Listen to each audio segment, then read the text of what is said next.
Hello and welcome to the As Yet Untitled podcast with two people who have no idea what they're doing. Yes. I'm Tony. That's Shaun. And I am the other one. And today we have a guest.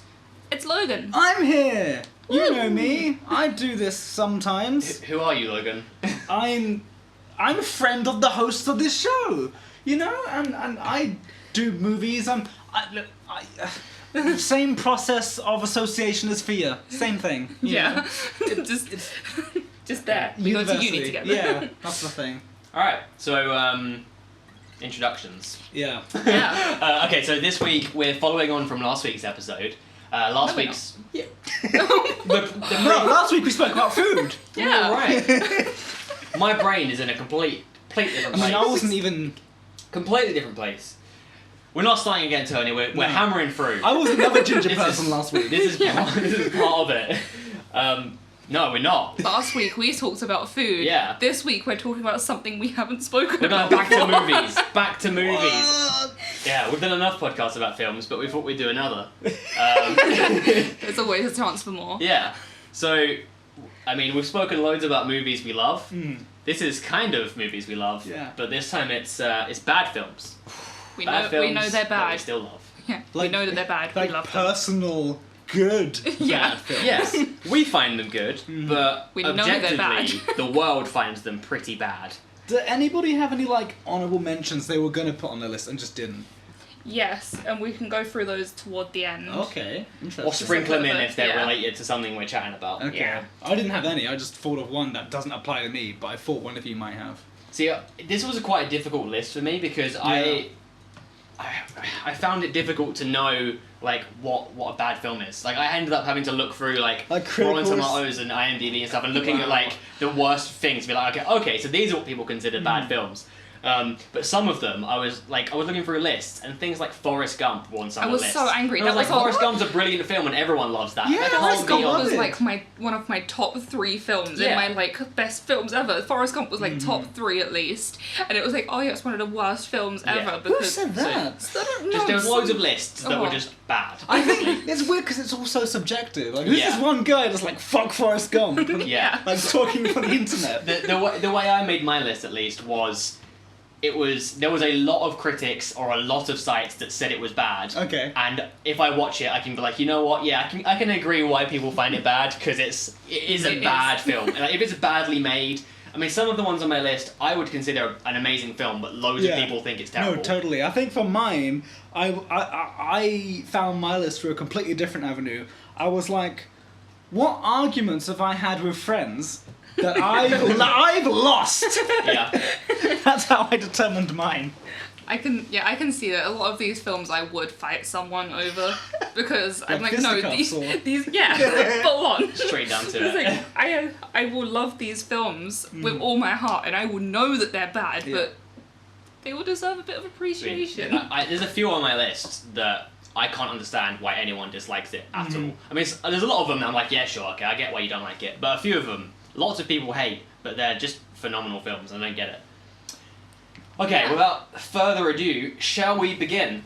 With Sure. Logan. Go, Logan, do you want to go from...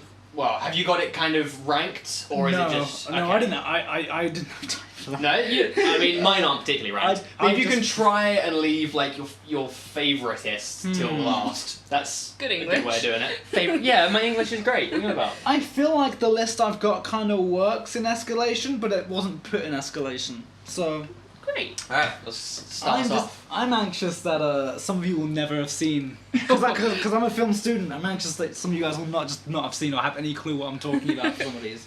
But for one of mine, it's a movie by Tim Burton, Okay. and it was in the 90s. It was just before people started to not like him. Okay. After his complete success streak, he did a film called Mars Attacks. Yes! I know Mars Attacks. Oh my god, I love Mars Attacks! Okay, good, because people hate this movie. I mean, to be fair, visual-wise, it looks terrible. Oh, it's hilarious though. Yeah. It's incredible. I don't know if people got it. Like, I realised it came out the exact, I think either the same month or a month before or after Independence Day. Yeah. So it was quickly just forgotten and dropped as, what's that weird pseudo-comedy thing?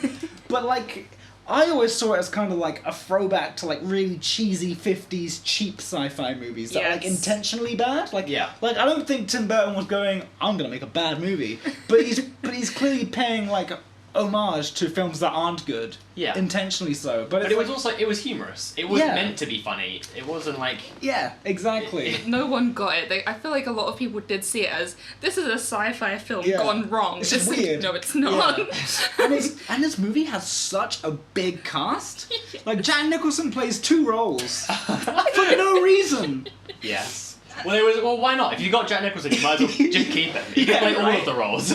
I could just imagine it being on set and then like one guy just doesn't show up on one day and they're just like, can you just like fill in? And I was like, we're just gonna keep this. Sat down in the makeup chair and they realized halfway through and they got it wrong. And they're like, whatever. It's fine. And it's like it's so creative as well. Like the in all of sci-fi, you always have all these different aliens where they mix all these sounds, like Chewbacca's like bears and dogs and stuff mixed together. These aliens, it's a simple fucking duck quack, but in reverse. That's all you need. And it works so well. And it's so... I didn't know that. It is. It's just... And it's so alien. And the film has a sense of humour. But I think ducks are aliens. I can believe that. If someone told me that, I'd be like, yeah, sure. That checks out. I don't know if the film knows it's bad, but people don't like it. But I watched it I first watched it when I was 13. I was at the right age. Yeah. And I can never ever dislike it. It's so good. So I just noticed as I was looking at my list and as we was doing research on this. A lot of mine has been influenced by one of my brothers, so shout out to Stephen, because Stephen is the one that showed me Mars Attacks. Oh, go Stephen! He loved this film he knows where it's for a little while. I just remember, like, every now and then, I'd just see him, like, in his room, or would be like, oh, what should we watch? And he'd be like, Mars Attacks. And, like, this was family time, we'd watch Mars Attacks. Steve's a real one, I'm just saying. So yeah, I just wanted to have a little shout out to Stephen. Was that on your list, or is it wasn't? I did consider it, and I was like, I don't remember it enough. Okay. But I want to watch it again soon. It gets weird with age. Oh, good. It really does. The only thing I can remember is that I feel like the woman gets turned into half dog, so she's got like a woman head, but the rest of her is a chihuahua. Yeah, they just kidnap her and stitch her head on a dog's body. Yeah. You know, the one that I was going to start with is actually really like along the same lines as this. Okay. Brilliant. So it's another alien one. Oh, great. And it's another sci-fi one, but it's also a horror. Ooh. Killer Clowns from Outer Space. Oh. Yeah. So this film came out in 1988. So yeah, it's old, and it is terrible. It really is. So it's actually the highest rated film on my list. Oh, God, really? that's saying something. It's but the thing is, it's rated quite highly because people just find it so funny, but it is terrible. So, I mean, the film reviews are wrong. Like the film reviews are saying that it's amazing, and it's like it's not amazing. It is amazing, but because it's bad, not because it's good. And they're acting like it's great. So essentially, it's about some teenagers that see a comet crash, and it ends up being murderous alien clowns. When they try and like tell everyone about this, like because they're in like a small town, and when they try and tell the police and stuff, everyone just thinks it's a prank. Yeah, they're crazy. But the clowns, they go around and they harvest humans and they eat loads of people. And the way they harvest them is they put them in cotton candy cocoons. And it's fucking brilliant. That seems really ineffective. No, the whole thing makes no sense, but it's perfect because they are literally clowns. Like the characters are all. There was no like special effects or CGI or anything. They literally built these massive like clown suits. I feel like I've only seen half of the movie. I just remember all of the clowns have such distinct, very different designs. Yeah, they look completely different. And it's weird that if you talk to people about this movie, some people they like know it but they haven't seen it, or they distinctly remember it like flicking through channels when they're younger. Yeah. I know a good couple people that are genuinely actually scared of that movie. Yeah, it's if you're scared of clowns, it's gonna be terrifying. Yeah. Okay, I need to point out it's clowns with a K. Yeah. That's even better. Killer Clowns. Killer That Clowns. just really hits in. So they know. They know what they're doing. But so I mean, it's a spoof movie, and it's quite clear about that. Like, it relies on loads of classic horror tropes, but you know, with the carnival twist. Just, I'm gonna show Logan a picture of these clowns. Yes, look at that. Look Yeah. at how exaggerated every single And it's one not is. just like people with makeup on. No, it's like full on like special made animatronics masks and yeah. stuff. Yeah, It's cool. really cool. But like it was made by 3 brothers. Like they made and did everything essentially. Which I find really cool. Like it's not like a big company did this. They just, you know, 3 brothers came up with this idea and then just like executed it, and it was great. But I mean, the thing I find most brilliant about it, the clowns' weaknesses, like their biggest weakness, their only weakness, is you hit them on the nose. Yeah. And if you hit them on the nose, they explode. Like they don't just go down. No, they explode if you hit them in the nose, and it's fucking hilarious. You know that's Is gonna it be like fun. is it like a flick or a poke or a punch? Like, Well, is there a certain element of I don't know. I feel like boop you on can't the just like nose? breathe on their nose. You have to do something. Physical You know that's contact got to to the be nose. such a fun Yeah. script to write. Like Yeah. every day they're having the time of their life. Another thing, that it had like a really big punk following, because the soundtrack was like an original song made by a punk band called the Dickies, and they actually wrote the song, which was the soundtrack and like the intro and outro thing, before they'd even read the script or saw the film. They just basically got the name and the concept and was like, yeah, sure. Make a song about it. That seems right. And the song's really good, but because of that, when it came out, not only did it get the cult following from people that like the weirdness of it and the horror sci-fi weirdness, it was also loads of punk fans were just like, yes, I'm into this. I'm surprised it never got remade. Because it has got a big cult following. I think there was a plan to remake it, and They for can't- like they I can't. think it might have been Sci-Fi, the channel. Oh, wow. I think they were saying they was going to remake it for ages. I don't know if you can recreate that magic. No, and it wouldn't work the same with loses it. CGI and stuff. The fact that it looks so old and it's all real things and all the effects were just That's what makes it actual creepy. stunts and stuff. Yeah, that's what makes it so scary and hilarious. But yeah, so it's terrible. The actual storyline is stupid. The whole thing is a stupid concept. It's not scary. And it makes no sense, and yeah, it's brilliant. It's incredible that like Netflix is like, yes, we're gonna put that one on our set. Yes, hell Like, yeah. it's on Netflix. That's great. Anyone can just go and watch it. Yeah, I mean, it's got loads of good reviews. Like, people actually love it, which makes no sense to me, but yeah. Great. So that's my first one. Nice. What you got for us, Danny? I don't have anything that quite fits into this kind of Okay. area, so I'm going for. I don't know if it's technically sci-fi, kind of like edgy teen drama, but also comedy. Basically, it's aimed towards kids in school because that's when I watched it, which is Cirque du Freak, the Vampire's Assistant. That's based on a Darren Shan book, isn't it? Yes, it is. So Darren Shan is actually a character in this book. He is the vampire in the show, you in the book, in the film. Like, it is him. And You've unlocked a part of my brain I forgot existed. oh, I didn't know this show existed. Film. Yeah. Yes. Film. I didn't know this film existed. I never saw it, but I remember the title now that she said it. Yeah. I didn't. So, the main actor in it, I don't think he's shown up in anything else, but his name is Chris Masoglia, maybe.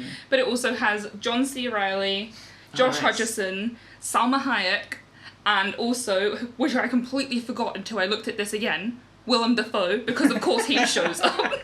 What? So it already has a great cast. Yeah, that's a pretty good cast. It came out in 2009. I watched it when I was in secondary school because we were reading the book, and it was like, instead of us... You read the book in secondary school? Yes, we read the book and we watched the film, so we They- learned how yeah, to they analyze had to make things. us read like Mice and Men, and Yes, they're reading Vampire's Assistant. I over was here. sitting there reading Darren Shan books, and they was like, "Do your maths," and I was like, "No." And then you guys got to actually study this shit. What? So this was when we was in like year 9, before like you have all of like the hard stuff that you have to do in like in your GCSEs, where it's like, oh, English. read Shakespeare. So it was like, what they told us to do was read this book so we can learn how to analyze it, and then they also got to not give us anything to do for 2 lessons because we were watching a film. I So think the coolest thing they ever made me read in school was probably like Fellowship of the Ring. oh, I don't think nice. I read anything cool in school. I mean, Of Mice and Men's a pretty good book, to be fair. It's fine. But that's about as cool as it gets, and it's not that cool.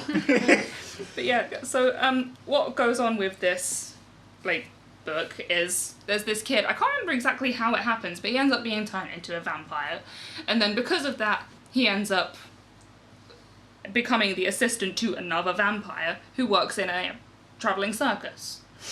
that's like Christmas Ugly is the teenager playing Darren Shan who gets turned into a vampire, and then John C. Reilly is his like. Wait, what? Guide. So yes, I did not explain that very well. So Is the author... actor is playing Darren Shan. So Darren Shan put himself into this book, That's sad. and that is the main character. So the main character is actually called Darren Shan. Yes. Does he look like the real Darren Shan? I have no idea. Okay. Sure. So just like a bit of like so he gets Wow. sent off to the circus to Maybe be this a is an vampire autobiography. assistant. Yeah, maybe. real. But the only thing I don't remember much about what happens in this because it's like teen drama, all this kind of like stupid stuff happens, and it's all really dramatic, but not a lot like that I remember It's happens. interesting because it's before Harry. It's like after Harry Potter, but before Twilight. Yeah. Yeah. But Salma Hayek is in there, and she plays a bearded lady. Yes. And Go I for love it because she has like this really like sexual like act. Salma Hayek. Yeah, she's probably still attractive. Yes, with she her- is. But she has like this act that she does in the freak show where she like she will show up and she's like got all this like she looks really beautiful. She doesn't have a beard at this moment, and she gets the guy's hands, rubs it on her face, and then the beard just grows. That sounds like a And you're great like- gif. And you're like, what is going on? And then she shaves it off and then finishes her act, and it's like, what is going on? that And sounds this really incredible. confused me. I'm gonna YouTube that very specific clip later. But yeah, I just really enjoyed it for like the whole fantasy vampire thing that it had going on. I was in year 9. It was just a good way to spend a couple of English lessons. Is it the kind of thing that all your peers around you also liked it? Like, what tells you it's bad now? Watching it and remembering what it looked like watching it, and I think I didn't get the ratings written down, but I just remembered that like it wasn't a hit. No one really cared about this film. It made me Yeah, really it slipped sad under my because radar completely. I didn't even know it was a thing. I vaguely remember the trailer because I remember it having like the trailer voiceover in a time when you didn't do that. I just remember watching TV and like the vampire's assistant. And I'm like, oh my god, yes. and I'm just like, well, okay, that Let me exists. see if I can get the ratings like for like reviews and stuff that it had. If I can, jeez. Sit down. It does sound like something that'd be quite forgettable. Like people would see it and go, "That was a weird movie," and then just move on to whatever. Who was John C. Reilly in it? So he was like the vampire to begin with. Like he was the one. Like he was. No, like so he's the one that gets the assistant, which is Darren Shan. So he's a vampire. This is after Step Brothers. What are you doing? How did he get cast? for this? I really don't know. That's another reason why it's not good, because it has John C. Reilly as like this really dramatic, serious guy, Jesus and I was like, Christ. no. No, that doesn't work. So it has 38% on Rotten Tomatoes Yikes. and 5.8 on IMDb, 5.8 out of 10 on IMDb. Okay, so it is it's It's rated a badly. general consensus. Yeah. It's bad. So, Alright. but yeah, that's my one. Excuse me. Going to my next one. I didn't plan for this, I swear. Yes. But it is another Tim Burton movie. Yes. And it was Wait, actually... hang on. Let me just... Okay, yeah. Hang on. Are you gonna I'm guess? not going to tell you one. No. So, you just had a sci-fi one about aliens. Over to do a sci-fi one about aliens. And you're about to do a Tim Burton one, right? Is it live action? Yes.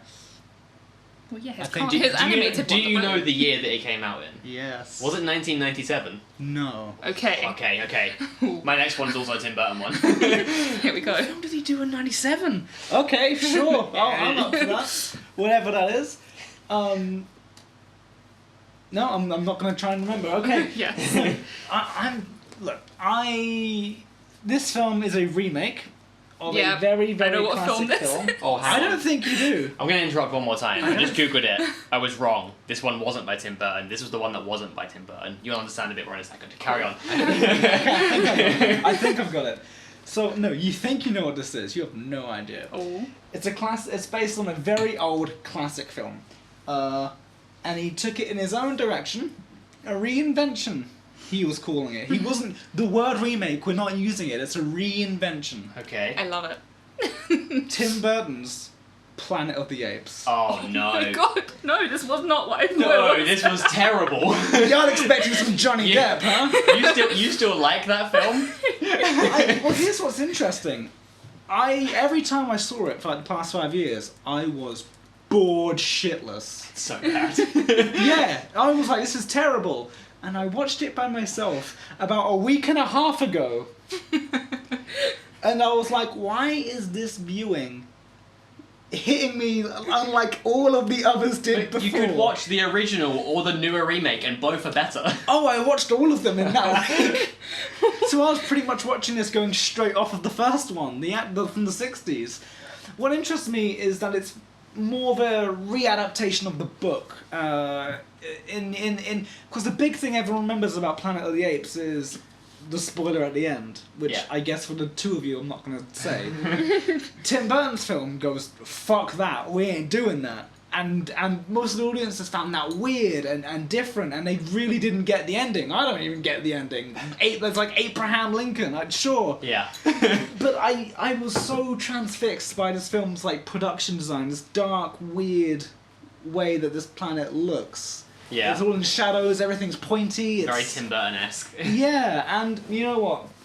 Unpopular opinion. But I actually really like the recent trilogy they did. No, I quite like it. The apes in the Burton film will forever look way better. They will forever look way better. What? And I will fight that to my dying day. Maybe they don't have the physiology. Yeah. Maybe they don't have the physiology of apes, like the longer arms and The legs. apes in the originals look better. Nah, for me, because for me, especially if you look at like Rise of the Planet of the Apes now, the CG dates, like War looks great, but Rise really looks dated. But that is real actors in makeup in 2001. The originals, which came out like what 20 years earlier, Like maybe more. 1967. Yeah, they looked better, and they were real people in makeup. I don't know what it is. It takes a weird, super political turn.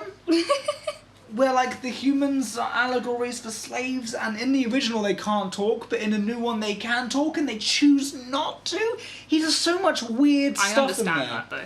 And I mean, it's from the original, granted, but they do the thing where, like, they do the interspecies, Helena Bonham Carter ape, Mark Wahlberg thing. Oh. There's an ape sex scene. I'm like, what's this movie doing? There's no need. What is it trying to do? And I was, when researching it, this film was in development for a long, long time. At one point, it was going to be by James Cameron with Arnold Schwarzenegger in like 1985. I want to see that. Yeah, Can they do that now? It was going to be called like Return to the Planet or something, but it wasn't going to be in like the original series. I don't know what that movie would have been, but somehow it turned into this. This is why I need to be a millionaire. Right? I would put money in these. And this is Mark Wahlberg when he wasn't quite an actor yet. He was still a model. Ugh. So his performance in this is very yikes. Isn't he in the newest one as well? No. He's in one of the newest ones, isn't he? Oh, that would Or be am I great. wrong? That would be great if he was. I don't know. Who am I thinking I don't of? remember any of these. Maybe films Woody very well. Harrelson, maybe? No. Or James Franco? Oh, it might be James Franco's character It's- that I'm thinking was. And I was looking back on it, and it's so interesting because the original series had like 5 films. And then the new series has its trilogy, which is going to be 4 films. And then you just got this one weird nugget, like right in the middle, that's just its own individual thing. And everyone hates it, and I now, par my most recent viewing, I appreciate it for being different. I'm never ever going to tell you it's a great masterpiece, but I can weirdly watch it whenever now. Yeah. You've actually given me a good segue. Oh, You mentioned Arnie. Oh, okay. Well, Arnie is in this film. And I got confused because Tim Burton did one of these. I know what this is. Do you? Yes. Came out the year I was born. This is Batman and Robin, It's isn't it? Batman and Robin. Yes! Yeah. This was an honourable mention. I was Okay. like, do I bring it up The or not? first crossover, because that's on mine as Oh, well. nice. Okay, so Yeah. George Clooney is Batman, obviously. This film's That's how you start a bad film. Hey, Freeze, I'm Batman. This film's great. Uma Thurman is Poison Ivy, and The honestly, bat nipples. yeah, the bat nipples on all of the suits. No, Batgirl doesn't have them. No, she does. They're just not as prominent. Oh, okay. They're very subtle. It's she has hot- some it subtle was bat hot nipples. that It's like a breeze came past. Yeah, and then yeah, Arnie is Mr. Freeze, which is Arnie's best character of all time. Incredible. Yeah, that dialogue.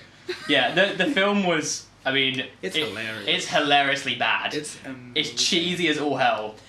I feel like people didn't get it at the time, because I feel like people were looking at it going, oh, as like a sequel to the Tim Burton movies. Yeah. What the fuck is this? Yeah. But it's kind of a spooful adaptation of the 60s television show, the really cheesy one. I guess, yeah. Like, it's going off what Batman has done before. But it's bad. But it's terrible. Like, it is. There isn't even like, oh, I see what he was trying to do. It's just, no, it's bad. But because of how bad it is fucking hilarious. Like, the amount of one-liners that are just perfect. Every line. What do you mean one line? Yeah, every line. Yeah, every line is just a funny one-liner. It's like a live-action cartoon. Yeah. It really... The colours in this movie... It has 11% on Rotten Tomatoes. No, that's too low. No, I understand. I can understand why, but at the same time, like, come on, everyone loves it. It was the first ever Batman movie to not receive an Oscar nomination. Really? Yeah. And it was That's also sad. voted number 1 in Empire's worst movies of all time. Yeah. But, I mean, it's jam-packed with, like, over-the-top action scenes, with hilarious one-liners, and, like, yeah, it's bad, but it's entertaining. It's so fun, Everything's right? unbelievable, but it's entertaining as fuck. Yeah, and it goes by so quickly as well. Yeah. Do you have anything to say about it as it was on your list? George Clooney is still apologising for this movie to this day. So's the director. What's his name? Joel Schumacher. He yeah. died recently. He died about 3 weeks ago. Oh, really? Yeah. Oh, topical. Shout Yeah. out to Well, it's on the list. Well, yeah. One of your worst films that you've ever made is It's still beloved. It's still Yeah, amazing. you're appreciating it. And I remember this one scene, and because I hadn't hit puberty yet, and I didn't know how to Well, to in take things '97, in. I imagine you wasn't born yet. I mean, I guess when I saw it, I didn't know how to. I couldn't quite read the scene in question. But there's this one part where Batgirl knocks on the door, and she's looking for Alfred, who's her like relative, and then Robin answers the door and just looks up at her, and his first line to this woman he's never met is just, "Please be looking for me." And I was just like, what is Again, this cheesy trying one-liners. to do? Oh, this movie, I love it so much. What's the person who played Batgirl's name? I can't think Alicia of it. Silverstone from Clueless. Yes. Oh my god, So what? yeah. Oh. So I was reading this thing when I was researching. Apparently, during filming, she put on a little bit of weight, and they had to refit the suit. But because of that, actually like loads of like magazines and people on the set were like shitting on her. shitting on her big time and giving her like Batgirl was like and stuff like that, like loads of that's nicknames so because she put on mean. a tiny bit of weight and they had to refit the suit. Like, it's not even Especially- noticeable. But it's Yeah. also, it's a plastic suit, Yeah. basically. Like, Yeah. you Also- can't, if you change shape after the first day you have it fit, you're gonna need a new one. I don't know how true this is, but apparently George Clooney has admitted it that because of how the suit was, you couldn't get out of it like you couldn't easily. go to the toilet, you couldn't So turn your neck. he has admitted apparently to peeing in the suit course. multiple times You have to. during filming. Imagine the costume he would take it off at the end of the day. Just- Adult nappies, come on. Yeah, I remember seeing an interview with Alicia Silverstone where she dead ass looks to the camera and was like, well, before my agent told me about this gig, I didn't even know that there was a Batgirl. Oh my god. And it's like, well shit then. What are I you here for? appreciate her for bringing it, for doing that. Right. I remember Bane is in that movie, and like Bane is like super intelligent. He's played by like a wrestler or something, isn't he? Like a professional wrestler. Isn't but he's like lobotomized or something in this movie. He walks around going, "Boom, Bane." He has like no lines of dialogue, and he's just there. Yeah, I hardly remember that. His name is Jeep Swenson. Jeep Swanson, yeah. And he's fucking jacked as shit, man. Like, Oh, yeah. They He's gave playing him, Bane. He's got like green arms. It's weird. Oh, I remember that now. Yeah. Yeah, this movie. You know what? You have given me a good segue to go into my next one. Ooh. A film hated by so many. Okay. So many. Give us so a clue. it's, Let's see if we can guess it. Yeah, this is fun. it's a DC Comics film. Okay. So Barely. Literally all of them. You could name any of their films Green and they're Lantern, terrible. yeah. So you hit it straight on the head. It's Catwoman. No, Tony, a Catwoman is painful. What are you doing? I grew up This is watching me this getting film. up to leave. Yeah, right. Daredevil with Ben Affleck is better than It better is. than that. That is a good director's So cut. I did a bit of research. Like, I will allow it for I grew up seeing a strong female woman. No, woman. you didn't. I watched Alien over and over again. Yes, look, there's sorry, I Sarah did. Connor existed. Yeah. But I just ended up didn't. watching it. I enjoyed it for the fact that it was kind of like Did chick. it make you feel No. But it was like chick flicky, along with being a superhero film, and I was just like, it's just not You that don't find bad. it really objectifying. Like, it's about No. working at a makeup company. Yeah, and but shit it's like- also about taking down the makeup company for being bad. I don't think I've seen this movie the whole way through. So I did a bit of research on it as to why it is as bad as it is, because I know it's a bad film. 'Cause it's It terrible. doesn't make me hate anymore. So it went through about... No, let me see It was what I meant wrote to down. be like a spin-off to Batman Returns at first. Oh, like, God. Michelle Pfeiffer was going to do it. Really? Tim Burton was going to direct it, I think, at one point. So, Couldn't have been any worse. to start off, she's not even called Selena Kyle. Nope. Patience Phillips. Yeah, huh? she is Patience Phillips. So they just completely What changed the her name fuck? for no reason. This is Can't already even- they angered can't- me. They can't even say based on the character Catwoman. Yeah. So it had 28 different screenwriters. So Fucking that hell. is how you can make a bad film. 28. And then it still Fucking went hell. through rewrites as they were As they were- filming. I'm So actually that is cringing. why it is as bad as it is. And it shows. Who's the villain? It's like Sharon Stone's makeup woman who's like... It's No, literally just a Look, makeup. do you know what it is? company. I don't want to go on a tangent, but her whole motivation for being evil in this movie is I turned 41 and now I can't be on the front covers anymore because I'm too old. Wow. Yeah. Like the CEOs would think I'm attractive now because I'm not 19. Does she even steal stuff? Is she at least a thief? No, it's that. Yes. It's the Catwoman. Yeah. Yes, Catwoman steals things. Okay, no, yeah, sorry. no, Yeah, she steals like certain bits of like jewelry, and that's how she makes her costume. But yeah, but like I just remember she gets cat food and like rubs it on her face. And What? I she don't turns remember into a anything real about cat. this. She hisses at dogs and stuff. yeah, she gets really like. Do you remember weird. a weird scene in when they're playing basketball? Yeah, it's really like, It's sexual, yeah, it's but like they're in a. flirtatious. But there's all these kids around like watching them. Oh, this movie. No, I don't. It is a I don't bad film. I'm understand how you sorry, can like but this. so it has 9% on Rotten Tomatoes. Yeah, I'm not surprised. You could make a good Catwoman movie. Yeah. Well, I mean, the newest person who played Catwoman Yeah, is Anne Hathaway. Or, yeah. Yeah. She Anne was- Hathaway was so good. She Yeah. was fucking It was in the worst of that Batman trilogy, but it's still a brilliant film. She's still a brilliant Catwoman. Didn't you leave that movie going, I want that spin-off? Yeah. Yes. But I don't know. It was just as I was growing up, I thought it was good, and that's my problem. Slightly with off it. topic, but Yes. speaking of spin-off, if they had made a Catwoman and Red Hood spin-off, or Catwoman and Nightwing spin-off, Ooh, I with like Joseph that. Gordon-Levitt still Yeah, playing that would've been one of interesting. those, like, that More would have dynamic. been... That's a 'cause he was bisexual really dream. Good, he was a really good, like, almost Robin. Robin, yeah. That is literally my dream. That is my bisexual dream. Anne Hathaway, Joseph Gordon-Levitt in a film. Yeah, And and they then- could have easily done that. She was saying how, like, Anne Hathaway, she was saying how she could only eat, like, cereal, like, once a day to fit into that suit. And Okay, she had I to, am against this. she had to have, like, 11 people to get her into that suit. in Yeah, the but morning. Christian Bale's done worse to It his was a body. whole thing. I'm always against people changing their bodies for films. And I then- will fight and then- anyone. They are actors. An interesting Okay. thing I learned at the start of this year, when she first met with Christopher Nolan. Sorry, this is just a tangent. Yes. She went to she thought she wasn't getting interviewed for a different role, so she tried to like play into the role that she thought she was trying to get, Ooh. and she thought that she was like auditioning or having a meeting for Harley Quinn. Oh. So she was saying in this interview while she was talking to Christopher Nolan, she was giving him like crazy eyes and stuff, and like fiddling, and then I when can't imagine her as and Harley Quinn. no, right? And then the moment Nolan was like, yeah, Catwoman, she was like, oh shit, I'm gonna change my entire posture. And like, okay, we're slinky now, we're doing this now. It's a completely different character. Yeah. I can't picture her as anything No. other I feel like than I see Catwoman. her as too elegant to be. She's too posh. Yeah, Yeah. like she has too much High of like that class? high Yeah. up There's like. no She's Boston, not- Mr. J. Yeah. That's not Anne Hathaway. There's no grit. Yeah. You need grit.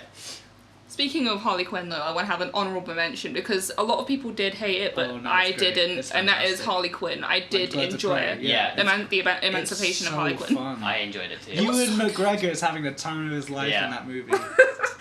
the whole time it has like anytime Mary Elizabeth Winstead was on the screen, I literally felt like I was gonna cry just because she was on the screen. I think I just love her she's so got much. nothing to do in that movie, but she's know. there. I think that might be the only DC film that I like. The only one. Really? Yeah. Wonder Woman's okay. Man Steel's fantastic. Well, okay, modern. I mean, I wouldn't say it's fantastic. It might deserve to be on this list. But you like, dead ass don't like The Dark Knight. Really? No, I'm asking, like, because you said you don't. Oh. Oh, do you mean like the DC universe? Oh, okay. Yeah. Okay. No, the Dark Knight trilogy is separate. The Dark Knight trilogy is one of the greatest trilogies of all time. Yeah, I was gonna but say. outside, like in like the DC cinematic universe, The Snyder Cut's gonna be kick-ass. it might be. Yeah, it might be. I'm looking forward to that because Darkseid. That's it. Just Darkseid. I'm sold on Darkseid. Anyway, we can get back to it. Back Got it. Whose go are we on? Logan. Oh, we're on me. Okay. This film is not good. It's in fact not really even a movie. Ooh. But they tried to put it in theaters, and people think it was like a tax dodge. They don't know what they were making, and I can watch this movie every day of the week. Have any of you seen a movie called Movie 43? Oh God. No, I have seen it, and I wish I hadn't. Nah. You like this? Movie 43 is incredible. I'm sorry, but I You're haven't wrong. seen it. I haven't this seen definitely it. deserves to be on your list because there's not a single human on the planet that likes I this am film. exactly. I am the one person I have met. I go to film school. Yeah. I'm the one person I have met that Well, likes this movie. The millions of pounds they spent on that film was all for you. So Like Hugh Jackman has balls on his neck. it's so bad. Wasn't it Gerard Butler was a leprechaun? Yes. He was like Johnny Knoxville, yeah. Like the film, because it doesn't have a plot. It's just an anthology of sketches. So like it's literally just SNL on the big screen. Except nothing about it is funny. Exactly, it's such a colossal mess. Like, it's so awkward, and it's trying so hard, and they've got every famous person under the sun Yeah, that's is true. in that movie. That's the only reason why I watched it, because I'm not a big fan of, like, you know, disaster movie and all that sort. I'm not a big fan of those sort of films, but I watched it because I was like, Hugh Jackman's Well, in it. I mean, like the writer, producer, and like one of the directors was the guy who made Dumb and Dumber, so it had pedigree. oh, that's Yeah. Dumb and Dumber's a good film. Yeah. That almost made it to my list, but then I realised that it's like almost Yeah, it's great. unanimously loved, so it's not a bad film. A great story I remember from movie 43 is when they were making it, I remember they approached George Clooney at a Hollywood party, and they were like, "Hey, George, we're making this movie. We only need you for like a day, 2 days. Just, please, man, we'll pay you big. We'll do it in your house for fuck's sake." But they were like, "We have this idea for a sketch. You play yourself, and basically, you can't get any women. You have no game." And George just turned to them and was like, "Please fuck off." And like, it would have been a horrible sketch, but God, do I just wish that existed. It would have, I don't know. It's like the opposite of those coffee adverts Yeah. that he does. Like, I guess I can't actually back up this movie, but I have so much joy whenever it's on screen, because it's so awkward and so edgy as well. Like, it's not really just jokes, I can't see anything about it that's worth. There's one really fucking weird sketch where it's like we're homeschooling our kid, and it's like Naomi Watts and Liev Schreiber, and they're like, we want to give him an authentic high school experience while we're homeschooling him. So they like bully him and like and like they'll watch him in the shower and go, look at this kid's weird dick, and they'll like try and make him feel like he's at high school, and then it just cuts to a scene where the mum is hitting on her own son. Oh. So he can have his first high school like kiss. I think I remember this. And the son is just so uncomfortable, like he looks suicidal as the mum just slowly leans in, and it's just stuff like that that's so uncomfortable that it did it for me. I think the movie's great, and it's such I might have to mess. give it a go one time because I haven't actually. I refuse to watch it again. Nah, I don't think I can sit for it again. I legitimately find it really funny. We should have like a bad film SU kind That'd of be club. great. We should have a bad society. film club. I'm going back to the comic universe. Cool. This film came out in 2007. Okay. So it's Uh, not one I'm of thinking mine. of two things right now. It could be. If it had Catwoman in it, it would be better. And it could have had Catwoman in it, even though it's a different universe, because of the Catwoman in this universe as well. It is Spider-Man 3. Oh. Yeah, Spider-Man 3. The finale to the trilogy. The first lot of Spider-Man films. Yeah, so Technically. it's Spider-Man 3. It's the Tobey Maguire Spider-Man Yes. films. But like, people don't like this movie, but I don't think it's a bad movie. It's people get hung up on very little specific. It's things. got a lot of bad critic reviews and a lot of bad reviews on like Rotten Tomatoes and stuff like that. Like I didn't write it down, but they were bad. But I love it. No, it's a great film. James Franco when he gets his amnesia. Exactly. It's Like so, how could you not like a film that has Venom, Sandman, and a new Green Goblin? Like the villains in this film are those three and Spider-Man himself. Yeah. It has so much going on, but like so. I get the like badass Peter Parker when he's walking through the street and it's like he's doing his finger guns and stuff. That is painful, but it's hilarious. They do it in Spider-Verse. It's great. It's so good. We don't talk about that. But like it has the same amount of charm that all of Tobey Maguire's Spider-Man films had. It's so 2007. Like, look at his hair. Yeah, but like his best friend James Franco becoming the new Green Goblin, him fighting Venom or Eddie Brock, which is played by Topher Grace from that '70s show. I didn't hate him as much as other people did. Yeah, I liked him. I think he was good. Is that the only other thing that he did other than that weird show that was on Netflix? He's in like he's like a Predator film and stuff like that. He's in like Black Mirror recently. Yeah. But no, it's great that in that whole movie, the thing I remember about Eddie Brock in that movie, he's just simping over Gwen Stacy the entire time. Yeah. Where it's like, oh, I'm dating your daughter, and like they only went out for coffee once. Yeah. And she's really clearly not attracted to him. I have not seen this film recently, but I still think I prefer his Venom and this film's Venom to the Venom film. Yeah, it's interesting. I don't know why, but I just feel like, I mean, it's not a great Venom. It isn't. But, I mean, the new one isn't either. I feel like the design of that Venom is better. Yes. But like if they took the design of the Spider-Man 3 Venom and made it the size of the Tom Hardy Venom, you'd have a perfect thing there. Yes. But that's because that's a good segue though. But hold on, I'm not finished yet. Okay, but carry on. But yes, I have a segue. It also has one of my favourite villains of all time, the misunderstood Sandman. Yes. Like, he is such a good... And this film actually really did a good job with Sandman. Like, the CGI is good. That one scene where he becomes Sandman and it's silent.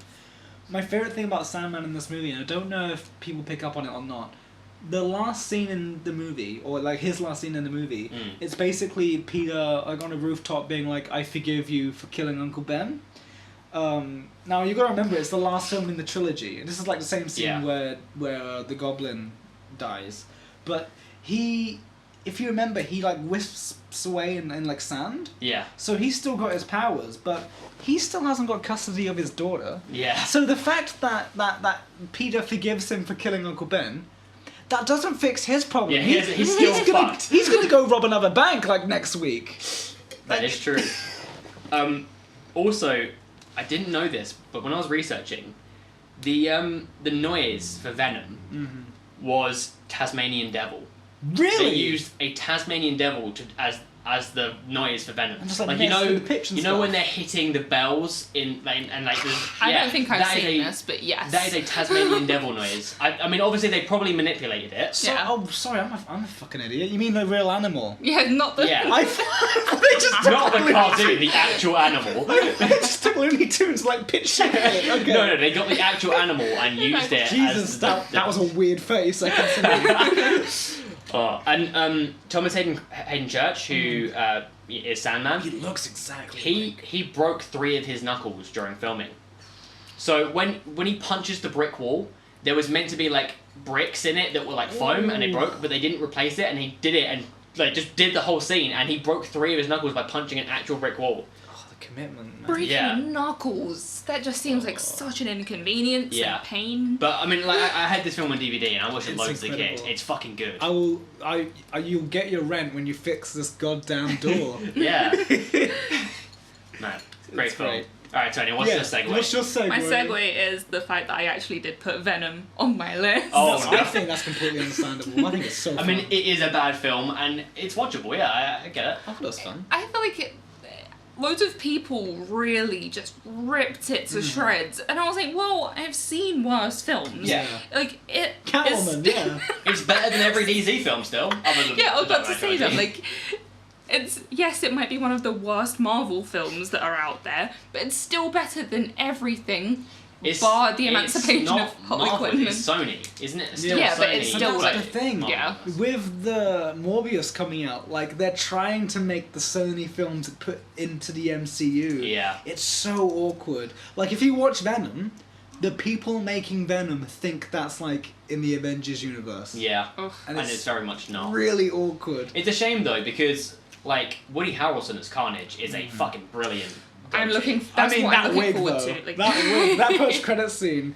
Oh, when we saw it in the theater, we all pissed ourselves laughing. Yeah. When I get out, it's gonna be Carnage. I'm It's like, oh so my bad. god, that's so cheesy. yeah, but that's exactly what the but film it's great. deserves. Venom and Carnage are two of my favorite Marvel villains of all time, and I mean, Like, that's let there be why Carnage. I can't like the next it. one, this is gonna be great. Yeah. But it won't be. I'm gonna watch it still, but I think people don't like this movie because when they initially announced the movie and was pitching the movie, it was going to be like an R-rated horror film, yeah, Yeah. and they got like the director of like Chronicle was on board at Yeah. some point, and it was going to be this like really fucked up like horror, and at some point it just turned into this weird buddy comedy. Yeah. Where I Venom is like it. If they had really like hammed it up into making them like this comedy like Yeah. duo, They had to pick it a would path have and been go for it. amazing. It's Yeah. I think it's really interestingly done in that Tom Hardy did all the Venom voiceover first, and then when he's Right. filming the Eddie Brock scenes, he's got an earpiece in his ear and he's actually reacting to himself as Venom. that's Yeah. cool. That's really cool. See, I like a lot of those like little things that were going on with it. Like also with the scene where he gets in the lobster tank.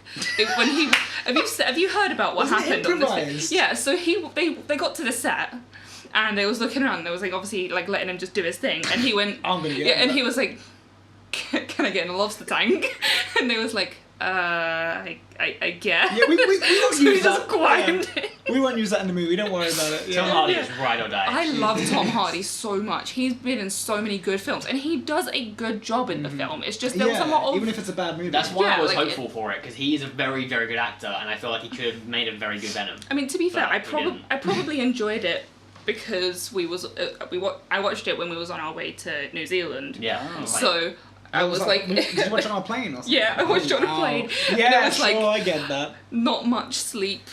Not quite sure what time of day it is, even if I am in. It didn't even feel like time was real at that point. Yeah. I don't know how long I was awake for. The sad thing I think about when I think about Venom is, while the last one we saw on screen was in Endgame, the Stan Lee cameo in Venom was actually the last one he ever filmed. Ooh. No. Which is weird. No. It was the last Marvel one that he was in. Oh. I swear there It was. might I have been can't like remember Wreck-It what. Ralph 2 or something. I can't remember what film it was. There was one that Oh, I he's in swear. I think he's in like a Kevin Smith movie or I something. feel Yeah. I feel like the last Kevin Smith movie. No, it might have been Jay Muse's new film. Mhm. Yes, it was. It was either Jay Muse's Muse's film. It was either Jay Muse's new film or it was the Jay and Silent Bob reboot Yeah. that was Stanley's final one, which I think is perfect. Yeah, right. Especially after like Mallrats. Yeah. Oh. But like That's great. going back to Venom, I think the moment I realized that I was in love with this movie was about 3/5 of the way in, where I was like, okay, this movie's cheap and stupid. It's like a 90s movie. Yeah. You know, in 2018, and Yeah. I'm there for that.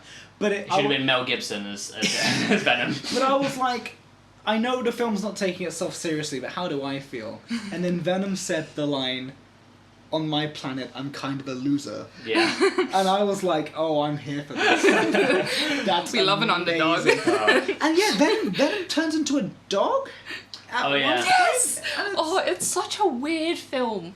None It's of so it was, confident. I didn't like the whole like romance thing that they tried to add into this Yeah. film. I was like, this is completely unnecessary. And that- Let me just see two best friends develop out of the Oh, most the unlikely bromance, scenario. yeah. And that one scene of She-Venom, which made the internet go crazy. Yeah. For some It was a reason. bit like It was a really brief scene as well. yeah. yeah, it wasn't Weird. worth it, but It was weird. I really enjoyed it just for like if you take a. It is one of those films I'm like, if I remember it by taking out the bits that were bad, it was a good film. It gave me the same vibe as the original Hulk film.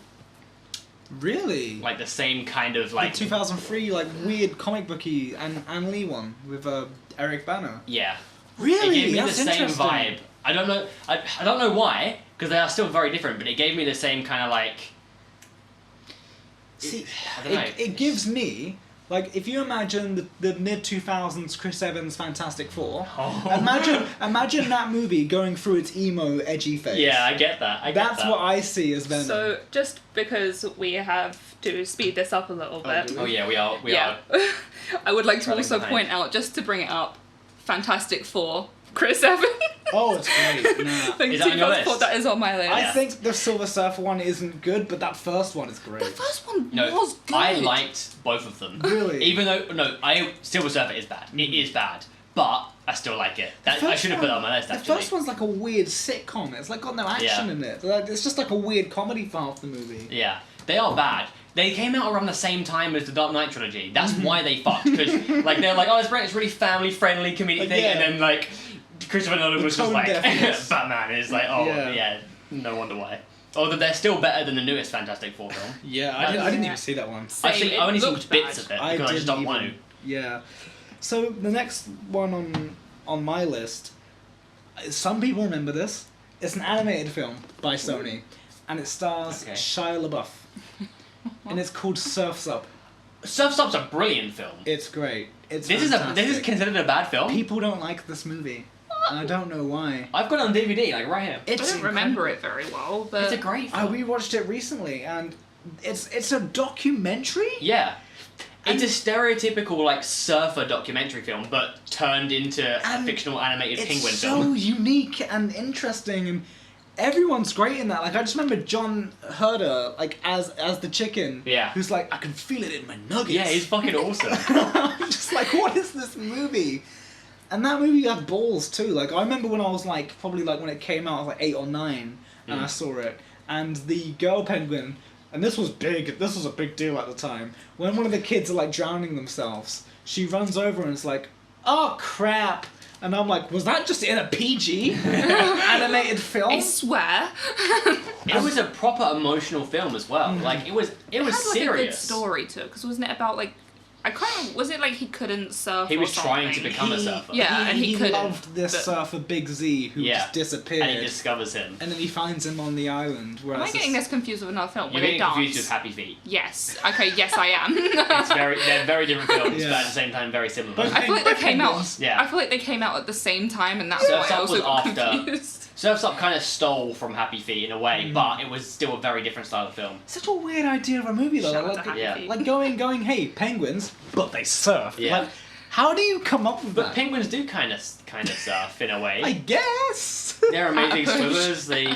They go on top of the water a lot. They, Like, they swoosh. they slide on ice. Like I get it. Close enough. It's proper. I just love that Chicken Joe is that Yeah, his yeah, name, right? yeah, it's Chicken That Joe. He's just the coolest hippie character. And then he like goes into like this hot tub, and he doesn't know that people are cooking him. Yeah. Incredible. I'm He's awesome. halfway through my list now. I don't Yeah, know I've where still we're got a at. few. All right, Yeah. my one's very different now. Yeah. The best film in the Fast and the Furious series. Oh. All of them are bad. I'm just gonna say it now. I know I will upset most of the listeners, but Fast and the Furious is fucking awful. They are haven't seen terrible, terrible films. But the one that is considered the worst of all of them and is separate from the rest of the trilogy is my favourite, and that's on my list. It's the third one. It's Okay. Tokyo Drift. Yeah. Do people just not like it because it's so separate? Yeah, I think they don't like it because it was a separate film. It doesn't star like all the same Yeah, people. like Vin It's- Diesel's it's- in the end or something. It's like in the Yeah, post credits. it was essentially a completely separate film, and it made no sense. It was badly written. It was the lowest grossing film in the whole franchise. So you're saying it's a Fast and Furious movie?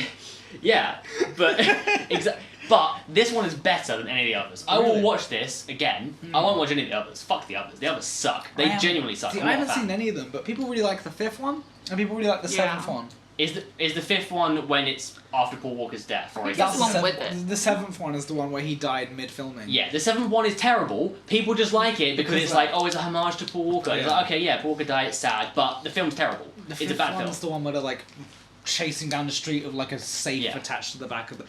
The third one was the last one that was actually about cars. Because all of the others have nothing to do with cars. There's some cars in it, kind of. Like Hobbs and Shaw last year, it's just an action Yeah, film. but Tokyo Drift was the only one that was actually about fucking cars. Yeah. So it's basically about an American who, to avoid jail time, moves in with his father in Tokyo.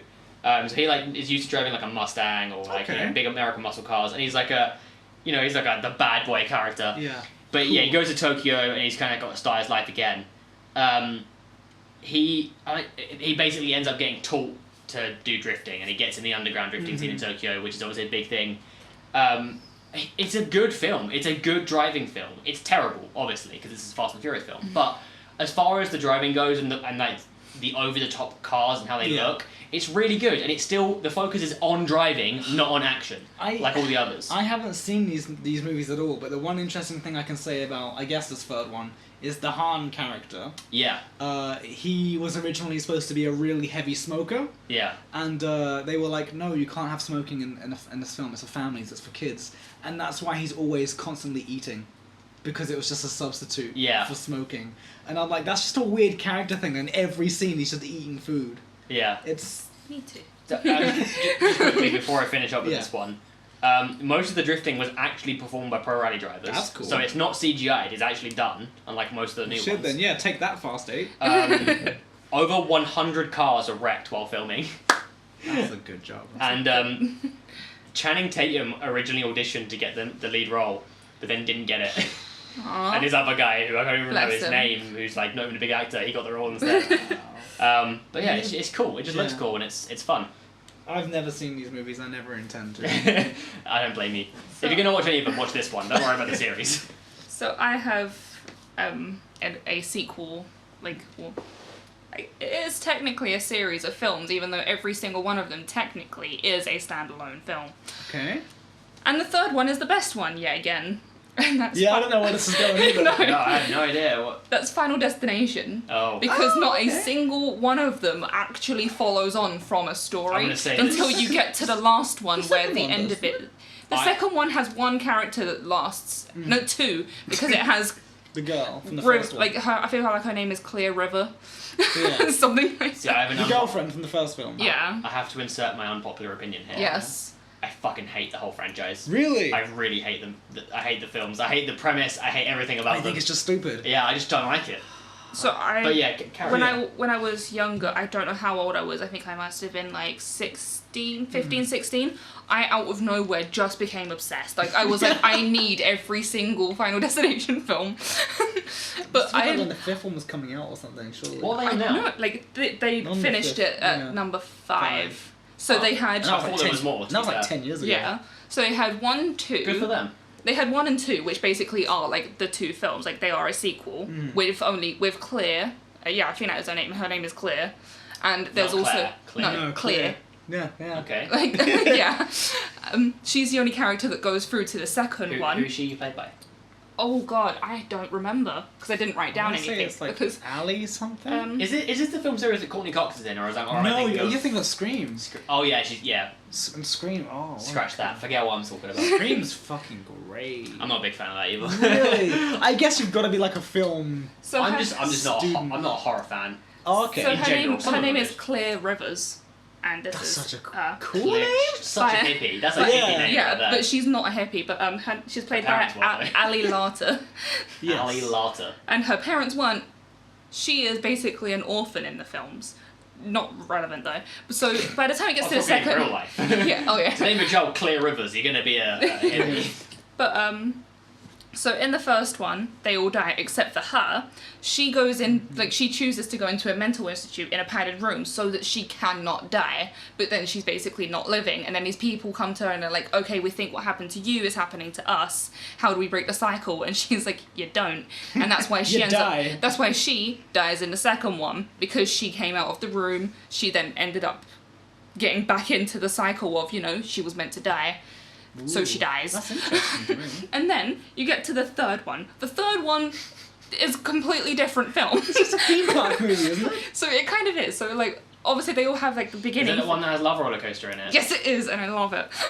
It's Great the song. reason I love that film. So like, so all of them begin with like an event happens, which is like loads of people die in this an horrific exciting accident. incident. So there was like the first one where it was a plane crash. I can't even remember what happens in the second one, and the third one is the roller coaster that shuts down. Mm-hmm. The second one is a massive car pile up in the road. Yes. Yeah, like that. Is Like, the whole series on your list? Is that what you're saying? Is so yeah, the whole one in- series I enjoyed. I say whole series, except for the fourth and the fifth one, because the fourth Really? one wasn't called Final Destination no, 4. just the- It was Final Destination 3D.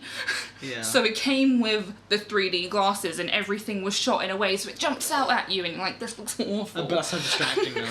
Yeah, but You didn't like the fifth one?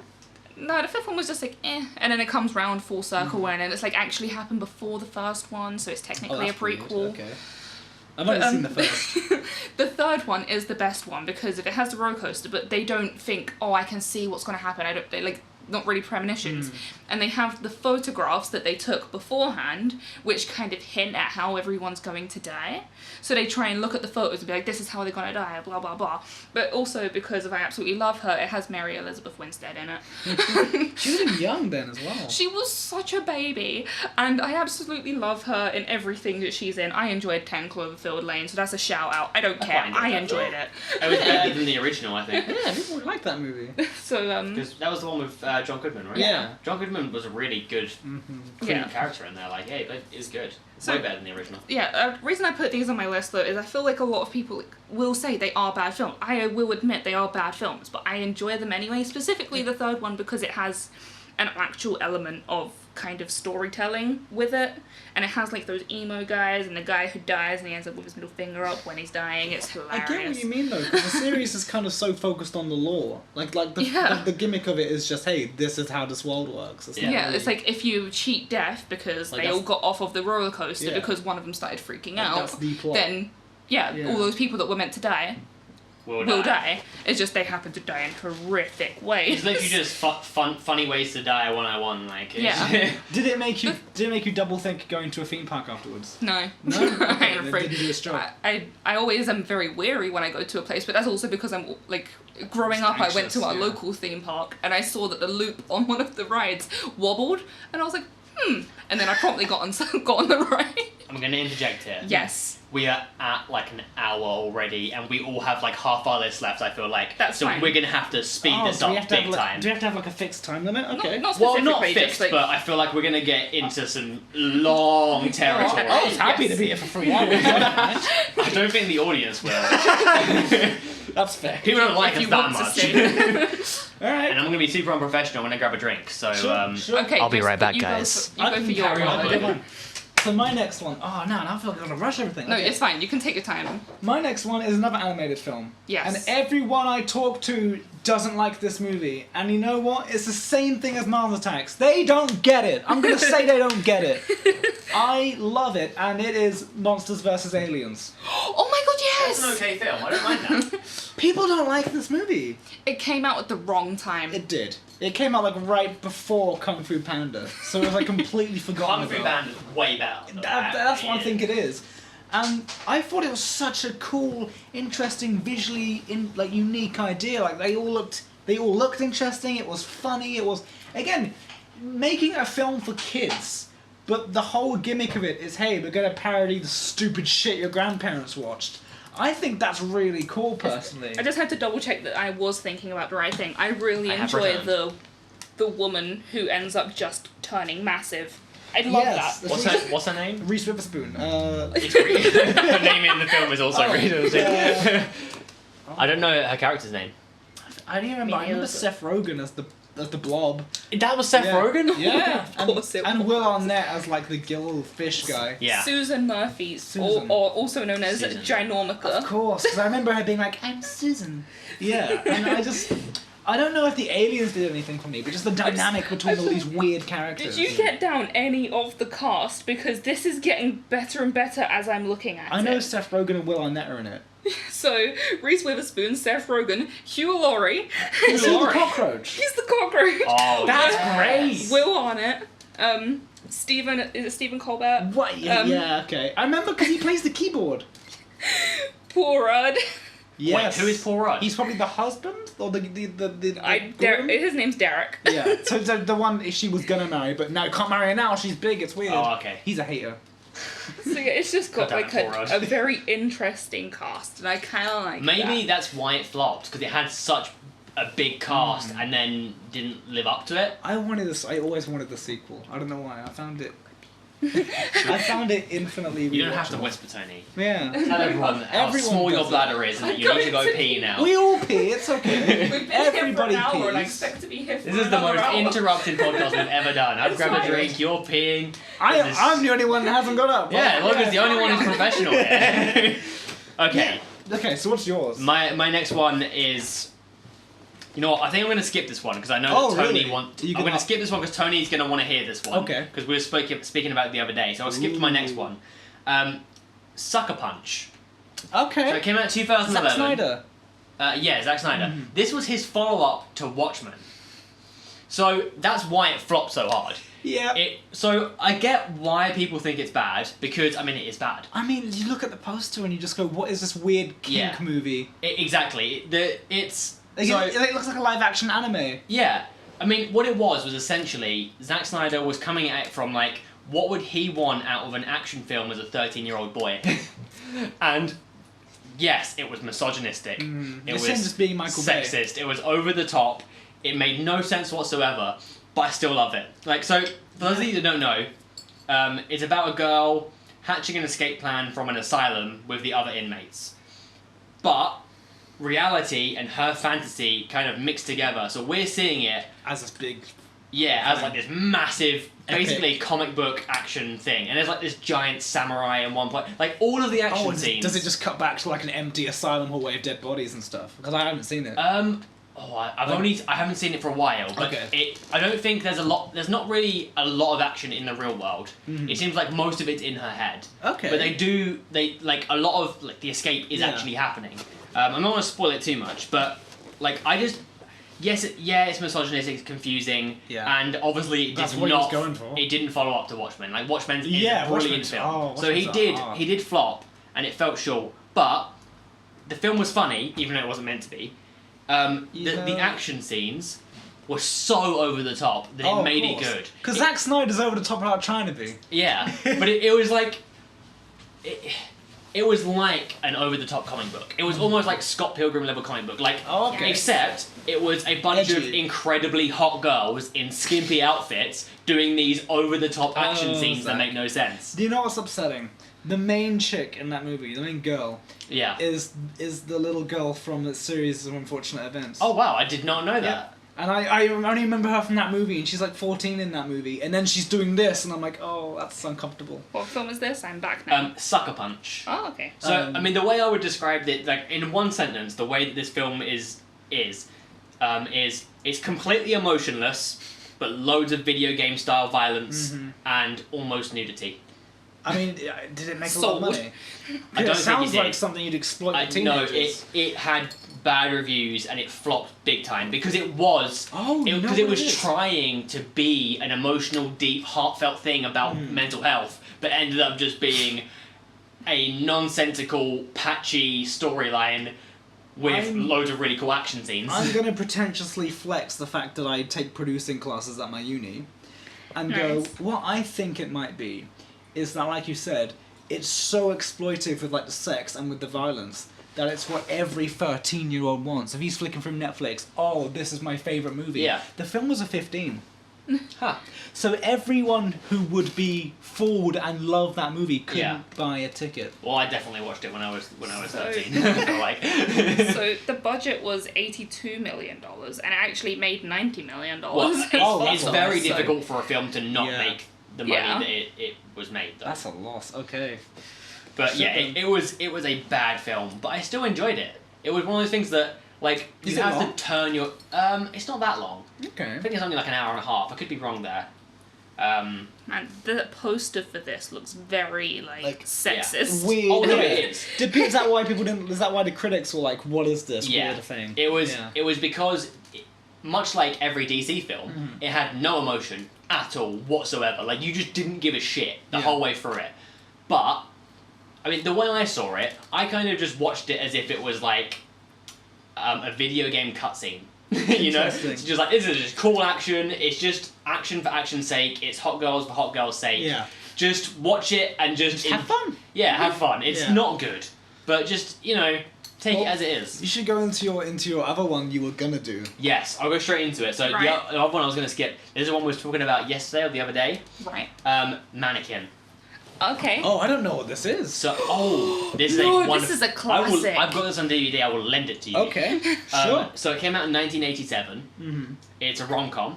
Okay. It's about a man who gets a job at a department store, like a big, like mall Okay. in America, and he is like the window dresser, so he has to dress up the mannequins and stuff like that. Alright. Bear in mind, this is more a rom than a com. It's more romantic than it is comedic. If this is going where I think it's And going. essentially, he falls in love with the mannequin, Yes. but Oh. his love brings the mannequin to life. Oh, I am there. But only he can see the mannequin when it's Sold. alive. Yeah, no, you've sold me already. Only he can see Who's the in mannequin that's alive. So, I'll tell you in a second. So I thought, I had the Mandela effect really bad on this. Yeah. Because my whole life, like I've seen it loads, I've got it on DVD like I just said, I thought that the main guy was Michael J. Fox. Okay. For some reason, I just right. thought that was him, Yeah. even though I'd seen it loads. It wasn't him. It was a guy called Andrew McCarthy. I don't know what else he's been in, but yeah. But Michael J. Fox look He like. has or not even necessarily look alike. He just has the same kind of vibe going for him, and it's the sort of film that I would expect him to do it. I'd expect him to do it at the time. So it got terrible reviews. It's got 28% on Rotten Tomatoes. I know what I'm doing this evening. But so yes, it's stupid. Yeah. It's written badly, but it's a proper feel-good, funny 80s film. Yeah, I was gonna say, is it very 80s? Like. It's very that 80s. sounds It's fun. got classic 80s music in it and stuff. Does it explain how she comes to life, or is it just It's his love brings her to life. And no, actually no. If I remember rightly, I think that she was like an ancient Egyptian princess or something. Why and not? Why and not? it's something like that. But I mean, it doesn't matter because it's literally just this story. Essentially, like he stays there overnight and they like do fun stuff together. Yeah, they run around the mall. Yeah, they're on Okay. having adventures together. And the night security guard is like So it's like Night at the Museum in a weird rom-com kind of way. Yeah, The security and guard's he- like, what's going on with this mannequin? Yeah, and he like just like finds them. He just finds this guy like laying under a blanket with a mannequin, and it's Oh, like God. this guy's a weird guy, and he's trying to prove something. And he starts thinking, oh, she's alive. I've got to prove it. And then it's like He's it's that crazy. stereotypical like, oh, he can't do it and that sort of stuff. That sounds But great. it's really good. And the song in it, Nothing's Gonna Stop Us Now, is like the main song in it. It got an Oscar nomination, and it became a Billboard #1, but it ultimately lost to The Time of My Life from Dirty Dancing. Wow, that's So, a hard year. It had to compete with Dirty Dancing to do it, but that's the only thing it lost How to. have I never heard of this movie? The It's one so who, good. The person In fact, who plays the while you're- mannequin. I mean, this is not going to work for the audience, although they're going to see it. This is Kim Cattrall. So Okay, she's yeah. I know in her. Sex and the City. Yeah. That's the cover. You guys will be seeing it as a picture on the screen anyway, so check it out. But it's I'm all proper. for this. And a DVD wants you to know, classic Yeah. 80s movie. It is. It's as 80s as it gets. But I love it. It's one of my favorite rom-coms of all time. Like, wow. it's bad, but it is really good. Deadass, can I borrow this and bring it back tomorrow? Yeah. Yes. Oh, incredible. Right, Tony, take the next one. Yeah. What, speed round. Okay. I want to put out 2 chick flicks because Because we're on that vibe anyway. It wouldn't be my list if I didn't have some films that I will unapologetically like, despite knowing that they are all chick of these flicks. Yeah, are that's what we're here unapologetically for. liking No, something. but this is the kind where people we're will gonna look go at on? you and go, Oh. no. You had that of Catwoman. So, yeah, and I'm going to keep them coming. What, movie 43, Catwoman? Go on. So, the Bratz movie, the live-action my. Bratz movie. It came out in 2007, and it was peak 2007. Really? I've definitely not seen It's it. like flip phones and LOL. And Yes. Space is a bit. Is it animated or like? No, No, it's a it's live-action live-action. thing. So obviously I can't Bratz. even imagine Bratz as live action. And it's like all these good. girls that are spoiled, and there's like their daddy like pays for everything, and they Have get you everything. seen this? Other than one of the characters who is poor, and then she ends up losing all of her friends, basically Yeah. because she's poor. I saw a really in-depth review, and I was like, "What is this movie?" It is really wild thinking about it, because it's like, well, Bratz was the dolls, and then they had the animated series of Bratz, and then suddenly one person out there was like, I'm gonna make a live action Well, movie. it out worked of well for this." Barbie, so they was like, let's go for Anyone Barbie who never had a live action. it. Did it not? No. anyone who was into If it Bratz did, I is, a, wouldn't is know. a goth chick now. Oh my god, Fact. yes. That's quite true. But I know that it's a bad film. Yeah. It has that like teenage girl in Uh-huh. 2007. I wasn't teenage, I was When did you 7. when did you last see it? Not that long ago. It's that kind of thing where I'm like, if I'm feeling really sick and I Yeah. don't want to focus on anything, I will put the Bratz You movie need, on.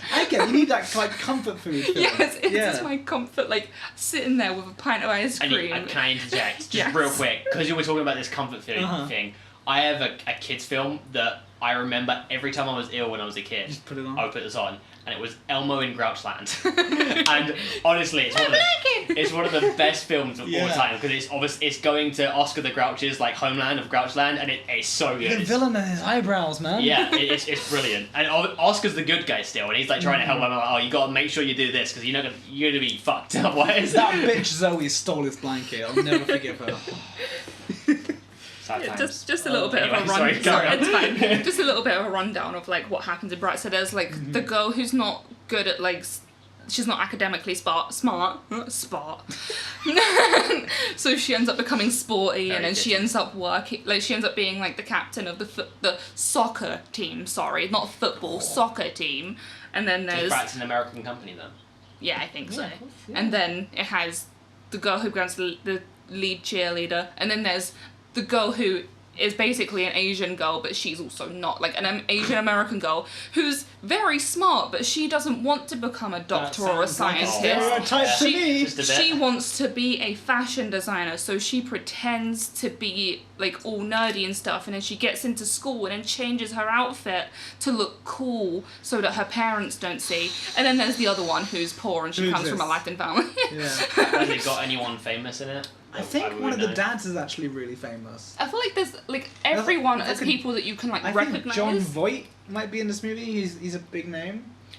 It has I like don't some recognise people the who name. also show up in just like other things. I'm sure it's got lots of like Disney Channel actors at the time. Yeah. That's the kind Yeah. Crap, Like there's yeah, one of the Those- people those who reptile living beings things. Yes. those They're Mark not really Zuckerbergs. Yeah. Yeah. I don't recognize any of these names really. Jesus. So that's like Well, that's good. That tells you they did nothing off the Yeah. Bratz. yeah. There's only one that I recognize from anything else, and that is Janelle Parrish. She That's the name. she ends up going into being in To All the Boys I Loved Before. Like she's in that film. I guess It's a that's chick step- flick. I It's a guess chick that's flick on step up. Netflix. Oh. I And guess she was that's a in- step up. And she was in Pretty Little Liars. Okay. So Sure. so that's what she moved on Yeah. to Quality is do. bad. Getting Yes. that money there. What was your other chick flick? And my Yeah. other chick flick is Bring It On, All or Nothing. So So Not heard of that's a this. sports movie, right? yeah, so it's about cheerleading. Is it got Hayden Panettiere? Yeah, that one's got I thought you were Hayden. say Hayden Christensen, and I was like, what? Count me in. So yeah, Hayden, is it Panettiere? Panettiere, yeah. Yeah. And Isn't that like the fourth one in the series or something? I have no idea. I didn't know watched that it as this. its own thing? I didn't know that this came as a part of the series or anything. I just found the film and liked it. So yeah, it has Hayden Panettiere, Solange Knowles. So Uh-huh. yes, Beyonce's sister. and, Sure. And Rihanna shows up. Bring it on, I guess. Yeah, bring it on. What year was this? 2006. 2006. This is before Rihanna really did a lot of acting stuff So as well. it has her song Ponder Replay in it, and the whole idea is that they want to compete in this competition so that they can get computers for their school, but also so that they can be in Rihanna's music video for the song. Oh, is she playing herself? She's playing herself. Oh, okay, So so it's it's a cameo. Rihanna Oh, as nice. herself. And Some it's, screenwriter wrote that. yeah. And then Rihanna came. Yeah, and then Rihanna shows up. But it's got like it does highlight some good issues. It highlights racial issues because it's about this like pretty white girl who was the captain of her like cheerleading thing, but her dad ends up losing his job, so they have to move to a lower like school, like an area where she has to go to like a state school.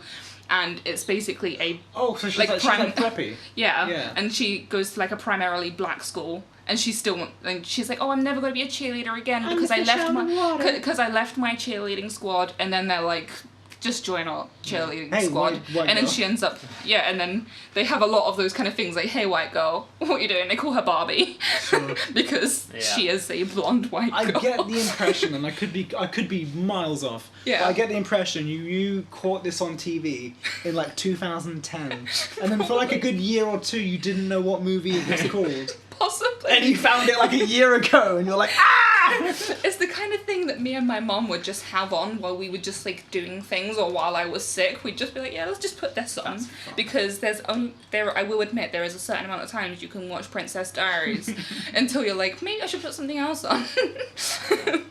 You know what? So that's my other chick flick. It is. We totally don't have time for this detour, but yes. one of the best movies to put on when you're sick for me, Enchanted.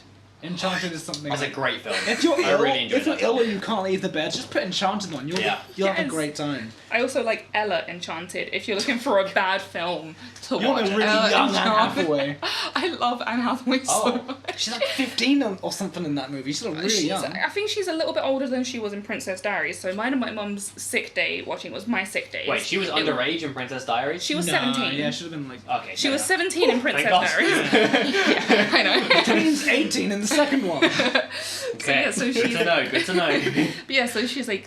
So I would watch on my sick days. We'd watch Princess Diaries and then Princess Diaries 2, and then depending on if I was still awake, I would then watch Ella Enchanted. So that's how my sick days would go. And then if it wasn't that, as per one of the previous episodes, it was Takeshi's Castle, Catchphrase, some of the classics. Back. You I know. can go back and listen to that. Why is that show always on yet never on at the same time? Oh, trust one me. Of the mysteries of the Matrix. Yeah. What's your next one, Logan? My next one is a film that is not good, and even I can tell you it is not good. Nice. It's kind of like Planet of the Apes, where no, it is not good, but I just have a thing, my little weird me thing. I saw Dracula Untold. I liked it. I like Dracula Untold. Okay, there is another. Yeah, no, I Okay. like this film. I think it's a good action film. It's fun, right? Yeah. It's I like don't know if I've watched this. it's like Luke Evans as like Dracula, but he's Yeah. like sexy young Dracula who's like not a bad guy Yeah, yet. Of course. No, you have seen this. I Yes, think we watched watched this this Yeah, we watched together. this together. I think it's a good film. I watched this in the cinema when it first came out. I like it. Yes, it's bad. I do agree with you. It's a bad film, but it's like It's endearing. the is what it is. CGI is okay. The action is good. The story is okay. I find it interesting that they are taking the historical, very real man, Vlad Yeah. Tepes, Yeah. who was the inspiration for Dracula, and going, you know what? He really did become a vampire. Yeah. And I'm like, we're gonna make that movie where he's like controlling billions of bats. Yeah. And I'm like, sure. The action is really good. It is, and I was actually genuinely compelled that like after he turned into a vampire to protect his family, like him Yeah. not being able to go in sunlight and having to hide it from everyone. Yeah. I found it engaging, and everyone else found it really dull. No, I liked it. Yeah. I thought it was good, and I liked the elder vampire character. Let the I games thought- begin. Yeah. Yeah, and like, isn't it like, is it the end of credit scene when it's like It's like modern years day. later? Yeah. Yeah. I like that. Yeah. I thought it was really good. It's very disposable. Like it's nothing you're gonna yeah. be like, oh, that changed my life, that movie. Yeah. But it's very fun. Yeah, I You like know? it. Yeah. Yeah. Although it's got bad ratings. Yeah. No. It has 24% Exactly. on Rotten People Tomatoes. don't like this movie, but it's like, that's it's the fun. critic rating on Rotten But, like, Tomatoes, Luke- but then the audience one is still only 58%. Like Luke Evans was at like his peak. Like he was getting. He wasn't Gaston yet, but people were like, "Who's this guy?" Yeah. You know, and Oh, I don't know if I look at him and go, "That's Dracula," even in the movie. No. But there's something really, I don't know. There's something I really mean, endearing about when it to I me. think Dracula, I think, Sir Christopher Lee. Yeah. Yeah. but it was still a good film. Yeah. It was a solid action film. I agree with that. I think it's that's fun. good. I don't even have anyone I think of when I think of Dracula. The closer it gets is Johnny Depp in that weird vampire. What, Dark film. Shadows? Dark Shadows. Oh no. That's a great movie. Yes, man. that is No, an the honourable, film's good, honourable but- mention. Yeah. that can't be the Dracula you think of. It's still like when I first think of it, I'm just like the really dramatic that's, or Taika Waititi, the right? like original one. No, it's Tim Burton. Yes, Is it? Tim Burton. Ah. Because the weird thing about Dark Shadows is it's based on a soap. Oh yeah, no, I get Oh, it. yeah, Yeah, yeah. It's literally like, you know what? Let's make EastEnders as a movie. Yeah. Like, well, And when you look at it, it's like can it tell. literally is. Oh, this is a live action version of any film that Tim Burton's Burton ever ever made. Like any animated film Tim Burton's ever made, this is a live action equivalent. yeah, I love how like I love all the 70s stuff they put in that movie where it's like he doesn't understand things like stoners and stuff. Yeah. Oh, that movie's great. And that's another one. Yeah, people don't like that movie. That movie's fantastic. It is. I saw it in cinemas twice. Oh, I wasn't that bad. I did great. see it in cinemas because my uncle took me. Shout out Speaking of Steve. stoners, Yeah, good this segue. next one, in the UK and I think Australia and a few other countries, this was called California Man, but everywhere else it was called Encino Man. Brendan Fraser. Brendan Fraser. So it came out in 1992. I don't know. See, I wouldn't put this on my list personally, but lots of people hate it. Lots and lots of people hate it, and those people are wrong. They are so very wrong. Yeah. So yeah, Brendan Fraser plays a caveman named Link, who just got discovered and thawed out by two teens in the 80s. The two teens are played by Pauly Shore and Sean Astin. Or Sean Astin, whatever, how you pronounce his name. Sam Exactly. Samwise and Pauly fucking Shore, and they discover a fucking caveman, and it's like a teen stoner comedy sort of thing. Oh my gosh. It has 15% on Rotten Tomatoes. What the fuck is Pauly Shore doing now? Pauly Shore is Probably not nothing. doing a lot now. He looks rough now. Oh. But almost every one of Pauly Shore's films should have been on my list because all of them are bad films. Biodome's incredible. Biodome's is on my honourable mentions. That was my honourable mention. That's got even worse flaws than this. Yeah. But this one is my favourite Pauly Shore film of all time. It might even be my favourite Brendan Fraser film of all time. Really? Yeah. Just I so you- love this film. Just so you know, Pauly Shore has been consistently bringing stuff out. Like, Yeah, but no one Yeah, cares. he's working. The last time I ever heard Pauly Shore in a new thing was like 2004 and he was in Futurama. Was he? Yeah, he plays himself in Futurama. He did the voice of someone in Star versus the Forces of So is it Evil. mostly voice acting that he does? Yeah, but That I'm makes sorry, sense. the That's like character's called gimmicky. Johnny Blowhole. That's like gimmicky stunt casting. Have you guys seen Encino Man? No, I haven't. So I much have. You I have to see it. You have to see it, Man, seriously. I'm gonna watch Mannequin. You understand? This is better. This is so much better. I think I might have this on DVD too. I'll have to Oh my check. god, I'm feeling treated. So, I mean, the plot is stupid and it has holes in it. As you can imagine, you know, they find an iceberg with Brendan Fraser in it and they thaw him out and then he's alive in like the 80s. That's my dream. You know what's interesting? He was doing that for a while because he did another movie called Blast from the Past or something, where he played a character from the 50s Yeah. who stayed in a nuke bomb shelter and came out in the late 90s. Yeah. So he was doing a lot of that person out of time thing. Wait, is Well, I this mean, Brendan this is Fraser? So to an like extreme. George of the yeah, Jungle. yeah. He's California Man, basically the Encino Man. original Captain America. He can't even speak in this one. He's like Yeah. full on caveman. I'm just glad And he's in Doom Patrol now. Good on him. They both teach him how to be a student, like a teenage student at high school in the 80s, and he becomes the most popular person in high Of school. course he does. That's And- great. Himbo energy. It has at the prom at the end. It has a cameo from Infectious Grooves, which are like one of my favorite bands of all time. It's Robert Trujillo from Metallica, the bassist. It's his other band. Oh, shit. I prefer Infectious Grooves to Metallica. Fight me, audience. They're just groovy as fuck. They will do that. But they actually come in and play the prom, and like it's That's like them all cool. dancing at it. It's fucking awesome. Like Brendan Fraser, Sean Astin, and Pauly Shore. The three of those together. How could that be I bad? can't imagine that energy. It's so like chaotic. fucking- It is good. It's so good.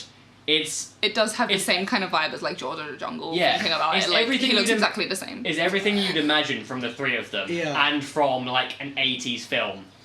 I mean, it's not from the 80s, it's Incredible. early 90s, Yeah. but it's, you know, it's set in the early 80s. I'm gonna throw in a anti anti-honourable mention. Yes. Because I expect people to expect something like Brendan Fraser's Mummy film on here. That's a good film. It's a good film. I fucking hate his Mummy film. Oh, really? Yeah. I mean, I prefer this. This is my favourite Brendan Fraser film by far. I think those movies are terrible. Mine's Story of the Jungle. So cheesy. The cheese Oh, they are was, cheesy. The cheese was just too much cheese. This isn't cheesy in the same way because it's a comedy and nothing else. I preferred Tom Cruise's Mummy film to Brendan Fraser's. I'm just saying that right despicable. now. What an unpopular opinion to come here. No, it is. Don't worry. You know what? It's good to leave that. I'm looking to see if I've got this DVD while you go on to the next one, Tony. Alright, so my next one, I've only got 2 left. So, Oh god, I've got 3 left. that's cool. That's I usually end up in this scenario. So I'm going to go with a film that I feel like some people like it. It probably does have a bit of a cult following, but I know a lot of people don't like it. Like, I've heard a lot of people, and it's one of those films where you watch it and you know that it's bad. Okay. So, it was directed and co-written Yeah. by Mel Brooks. Oh, okay. Mel Brooks, eh? Wait, he does bad movies? Have you seen Robin Hood Men in Oh, Tights? fuck me. It is so bad, No, but it's hilarious. I absolutely love it. It's got like that satirical kind of humour. This is the film that you keep trying to make me watch and I keep refusing. She had me when she said Mel Brooks, and then she lost me instantly when she said Robin Hood. Robin Hood Men in Tights, it's so funny. So it has, I didn't write down No. anyone's names. No. It has Carrie Elways from Princess Bride. Yes, him. He's. It has. Let me just like get up some of the list. I'll say because- this. I'll say Spaceballs is incredible. Spaceballs is phenomenal. The Producers is I have that on incredible, and Young Frankenstein is incredible. I'm not saying that. Robin Hood Men in Tights is not one of those movies. Okay, so it also has. Spaceballs is up there, one of my favourite parody films of all time. It's top tier. So just like some of the other people that show up in it. So Dave Chappelle shows up as the token black guy, and they make a point of the fact that he's the course token they black do, guy. Mel Brooks himself is a Jew in that movie. Patrick Stewart is in there. He just, is. just showing up like He's toward like the King end. John, isn't he? or Yeah. That sounds right. Um, I bet he played King John in like a theatre production of something, and then was like, oh, I'll go and. So, Dave Chappelle's character, because this was one of the funniest jokes I thought I had when I first saw this, because this is an old film. When did it come out? It's like 96? 1993. So it 93? came out Fucking hell, like okay. quite a while ago. But you see Dave Chappelle, and he's like, I'm looking for... Oh no, I think you see this other guy played by Isaac Hayes, and he's like, I am a Isaac sneak. Hayes. Yes. Isaac Hayes. Like Chef, yeah. Yeah. What? But so his name is A Sneeze, and he's looking for his brother Achoo. Achoo. Yeah. And they go, Did you think that was the I thought it was funniest thing? hilarious because it goes, Of course it Achoo, is. I'm looking for my brother, Achoo, and I go, bless you. And I go, no. Is it the kind of thing where like 15 minutes you have to like pause the TV? It's one of those, but this is one of the films that Stephen showed me because Stephen thought this film was brilliant. Yeah. And I just shared a lot of these kind of like film kind of things with Stephen, so I just thought it was funny. It I has tried. musical numbers. It was on Netflix for a while, and I tried to watch it. I found it so slow. I couldn't get past like the first 20 minutes.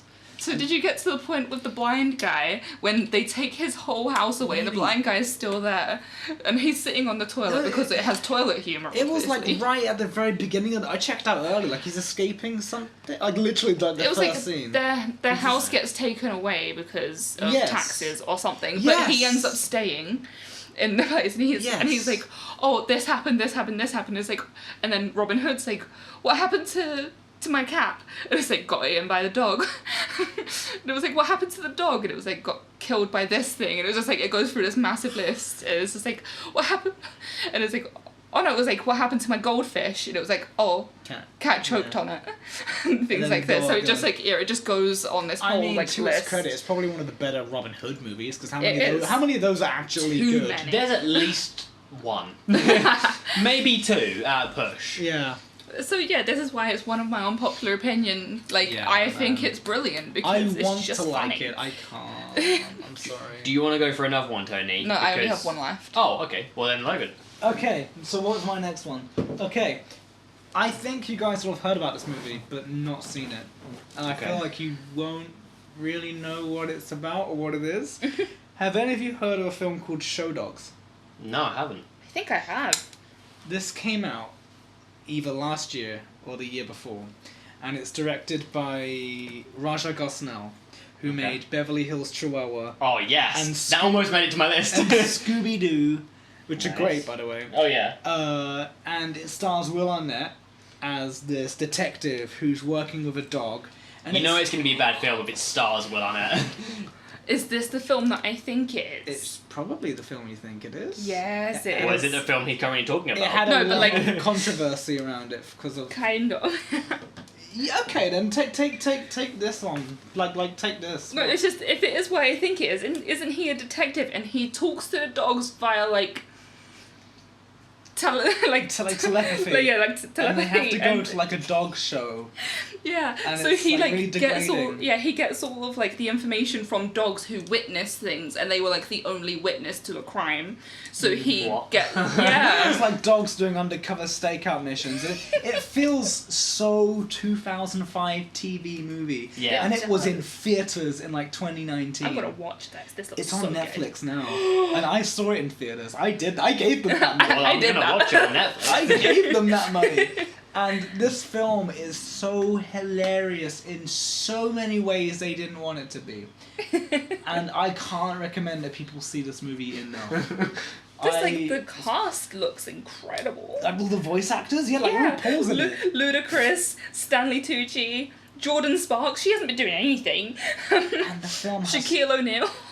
Fuck me, I've never seen a film with such bad CG in it as well. In the end, they try to put these dogs in the climax, and of course you can only teach a dog so much. Yeah. So when you're trying to have a dog jump, grab a rope, and fly around this flame where there's like a helicopter turbine spinning, the CG they use looks like it's from 1994.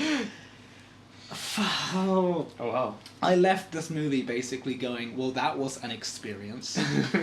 And I had told people like the next day, I think at university, yeah, when I saw Show Dogs, they're like, why? And I was like, fuck you, man, I had a great time. And it's That was a life-altering experience. and I would have seen it again. Oh, God. I would have if I had the money. How many more have you got left on your list? I should have 2? If you got 2, take one, and then Okay. because I've only got 2 left, so then we can have one each after I've had my go. Okay, the next one, maybe you guys have seen, maybe not. It was advertised, it was around, but nobody saw it. Okay. Nobody saw it. Like, the marketing was kind of not really there. It was on Netflix. Have you guys seen Happy Time Murders? I wanted Is that to. the one with the puppets? Yes. I haven't seen it, but I have seen of it. It's Melissa McCarthy, and it's directed by Jim Henson's son, Okay. who, by the way, is from the director of The Muppet Christmas Carol. What do you mean? So the director of Muppet's Christmas Carol directed this, Yes. but Jim Henson's son... It's the same guy. Yeah. Oh, yeah. The guy who made Muppet's Christmas Carol was Jim Henson's son. I thought it was Mad. just... That makes... Okay. Yeah. I think I might have known that already, I'm not sure. And, We spoke... Because Muppet's Christmas Carol was on my musicals list. oh, incredible. And, yeah, this was a real passion project. He tried to get this made for, like, 15 years. And, like, you think you're the son of Jim Henson and you want to make a puppet movie, you think you just get that made quick. Yeah. But, like, he couldn't get this made because it was supposed to be, like, a really R-rated, raunchy thing. Yeah. They were like, no, you're going to tarnish your family legacy. You can't show the puppets having sex. And he was like, but I want to. I can. This sounds like someone who has seen something. And it's like Melissa McCarthy taking Muppet drugs, and that because she's a human, she goes instantly into a coma.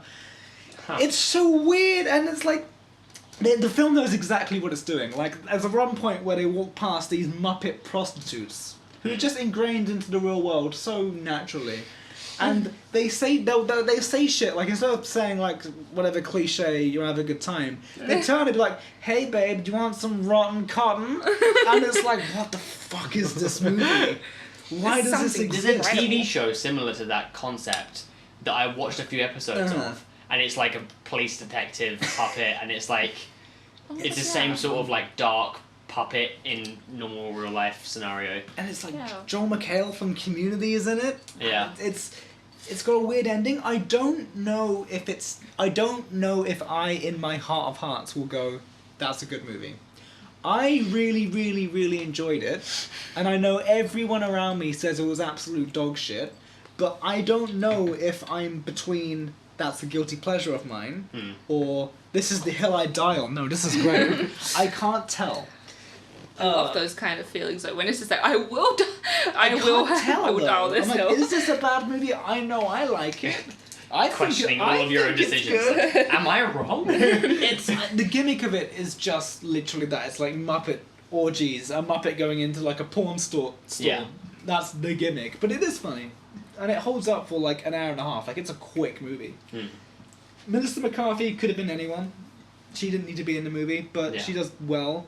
I mean, of course, the star is the puppet. That's the thing you're gonna have your attention on. Yeah. But nobody saw it, and it's interesting because even though this is literally directed by Jim Henson's son, the movie got sued by the Sesame Street people. Oh. What? So is he not part of... The film was produced by something called Henson Alternative, which was funded to be more riskier, which was made to be more riskier stuff than the traditional Muppets, which are now owned by Disney. Yeah. So this is like the Henson Speaking company. of that quickly, Yeah. yesterday we watched the first episode of the Muppets Now Disney Plus show. Oh, I can't do it. I can't do it. No, it's good. No, Yeah. but I enjoyed it. Hashtag not my Kermit, guys. Okay, I get that. Yeah. I get that. It turns me off so much. I get it. But it made me realise something that I wanted, so though. As someone who enjoys watching you RuPaul's Drag guys- Race. Did you guys see the one they did? It was like one season long, and it was like The Office. They did like a Muppets show where it was like an God, office. no, kind that of- sounds I haven't incredible. seen that. Oh, it's on. I would say go see it on Disney Plus. Not everyone has it, but it's If so yeah, again, we are plugging Disney Plus. it's so good. They did one season where they just did the Muppets. What's it called? It's just called The Muppets with a full stop on the end. Okay. And it was done in between like Muppets Most Wanted and Muppets Now. Yeah. And it lasted like 23 episodes or something, and it's just the Muppets behind the scenes on a TV set doing like a talk show or doing like a comedy skit, and it's about their private lives. And I remember before this show came out, they came out as actual news, like real news that got reported on in the real world. Yeah. Kermit and Miss Piggy have broken up. I remember this, 'Cause they're and there was that weird Because pig they're that celebrities. showed up. Yeah, the girlfriend, Kermit's new girlfriend. That bitch. You were like, she was nice, but you're like, fuck that bitch. I Miss don't. I Piggy. never even was that big into the Muppets. Like I've never been that big into the Muppets. But I just Kermit's got a new girlfriend. Fuck that bitch. I looked. I saw her, and I I need to was watch like, this. he It's should so not. good. I was like, he has done Miss Piggy dirty. But it's funny because he just turns to the camera and is like, what can I say? I'm into pigs.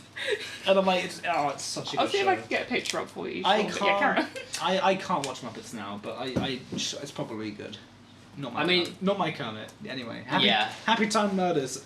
No one talks about it. You should see it. It's an experience. This. The picture This of the thing. yeah, that's not an attractive She's pig. nice. That was designed to be She to just does look annoy like people. Natalie Dormer. Yeah, she does. Well then. Well, She Well, was that's nice. offensive. Anyway, let's continue because Yes. we're really gonna go over at this rate. I feel like Where are we now? we're at an hour and 40 minutes. yeah. It's not too bad. Yeah, but we try and keep it an hour and a half normally. Oh, okay. But I don't mind. 2 hours is fine. That's fine. So But- that'll be me then, because my podcast reaches like 2:40 sometimes. We just try and keep it quick because we know that our listeners don't like us. But Someone's just trying to skip through it. Yeah. Like, oh. How are they still talking about We the should make Muppets? the gimmick the guests you have on. That's how it works. Yeah. okay, my next one. I don't think it belongs on this list, but a lot of people don't like it. Okay. No, I get it. was looking at a lot of reviews, and it has lots of bad reviews and lots of bad ratings. But this is one of my favorite films of all time. So it's another rom-com. Okay. Came out in 1995. I don't know if you guys would have seen this. It's called Empire Records. No, Yes, again, I don't yes. know what this is. This has bad reviews. This has bad reviews. It surprised me as well. What is this movie? So it's about a bunch of misfits working in a failing record store. Yeah, and they're basically trying to keep the store afloat, okay. trying to get it money and all that sort of stuff. And it's basically a bunch of very different, stereotypical, like teen-ish characters working in the Is store. it like 80s, 90s? I feel like it's set in the late 80s. I'm not 100% I feel sure, like it's but it came early out in 90s. it came out in 95, so Okay. it's okay. before that. But I feel like it's set. Yeah, it's early 90s or late 80s or something like that. So the music in it is incredible. First off, like the soundtrack is really fucking good. Yeah. It's got Liv Tyler as one of the main cast members. Okay, I wasn't expecting that. Sure. Yep. And obviously she's hella pretty, so that helps. This is like just after like Labyrinth, I'm guessing. Yeah, around that sort of time. It's got Renee Zellweger in it. Okay. And she is, again, one of the hottest people on the planet. Wow, this is a really out of left field casting. Ethan Embry, who, do you recognise the name? Not at all. So I didn't recognise the name. I googled it and I was like, oh shit, that guy. Yeah, I didn't know it. He is, so if you look at Ethan Embry quickly, 1 second. and we'll try and bring up a picture of him as well for you guys to listen. I'm going to be like that. So, now. look at Ethan Embry. Wow, He is now in a Netflix special. Oh my god, it's him! Yeah, it's the guy from Grace. Is he Grace and Frankie? Yeah, he's the guy from Grace and Frankie. But he plays a character in Empire Records who is completely different, and I just didn't make the connection until I was doing this research. But his character was actually, well, no, it was either his character or an extra one was meant to be Tobey Maguire, and they filmed with Tobey Maguire and done loads of stuff, but he couldn't finish it. It was all cut and recast because he wanted to leave. Because he wanted to figure out his life, and during a lot of the scenes, he was supposedly on like psychotic drugs. Tobey Maguire. And Tobey Maguire, like he was going for a real rough time during filming, and he wanted to. Is that footage out there for people to see? Just him. I don't know, but On the Blu-ray or whatever. I guess. A lot of it was cut, and it was his recast, and he left, and it was all fairly like amiable, but okay. yeah, but he was like originally meant to be in it. Oh, Spider-Man. It flopped big time at the time at the theaters. But the soundtrack sold like loads of records. That's interesting. But like, yeah, it's got mostly low scores and stuff, but it has a big cult following still, and it's fucking good. The manager of the store is a drummer, and there's loads of scenes of him drumming, so that helps me obviously.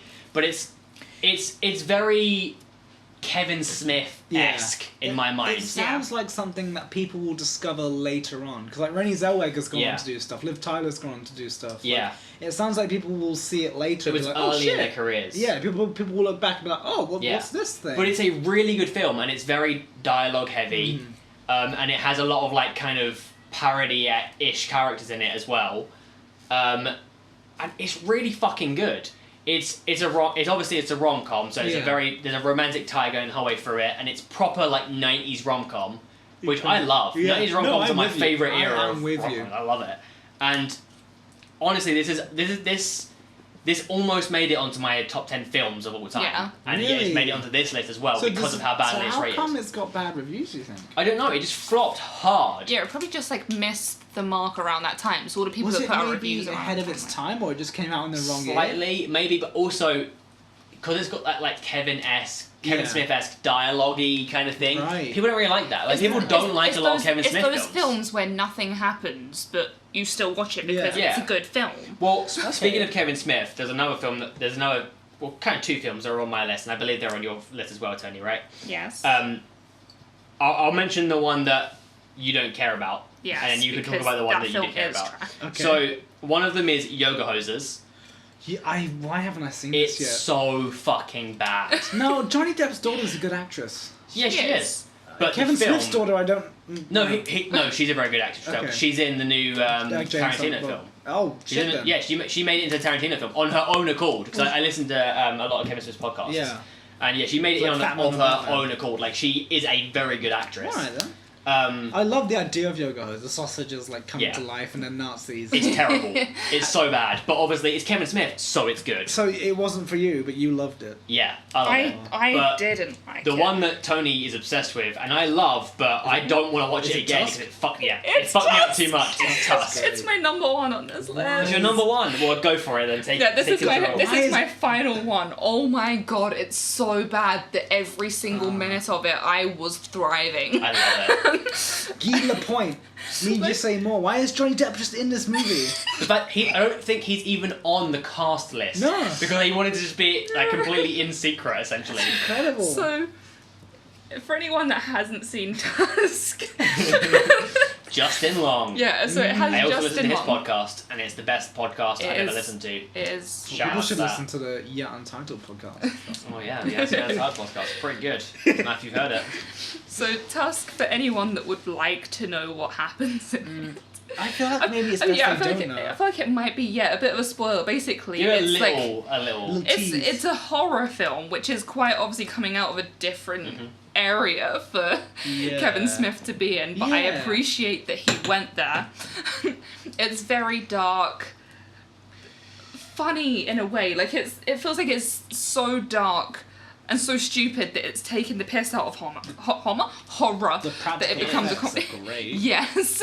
Do you guys know how it actually came to be? Why it got made? I heard, wasn't it like a shitpost? Like he spoke on his podcast about it. Yes. They basically made it up on his Another podcast, joke. and the fans loved it so much that eventually he was like, "Okay, we'll make it." Like it was the And kind then of thing where he reached out- ironically was like, "Hey, this would be a shitty movie." Yeah, and he reached out to Justin Long, and Justin Long was like, "Fuck yeah!" So what I like about this film, something that does like come back to it, is you mentioned yoga hoses.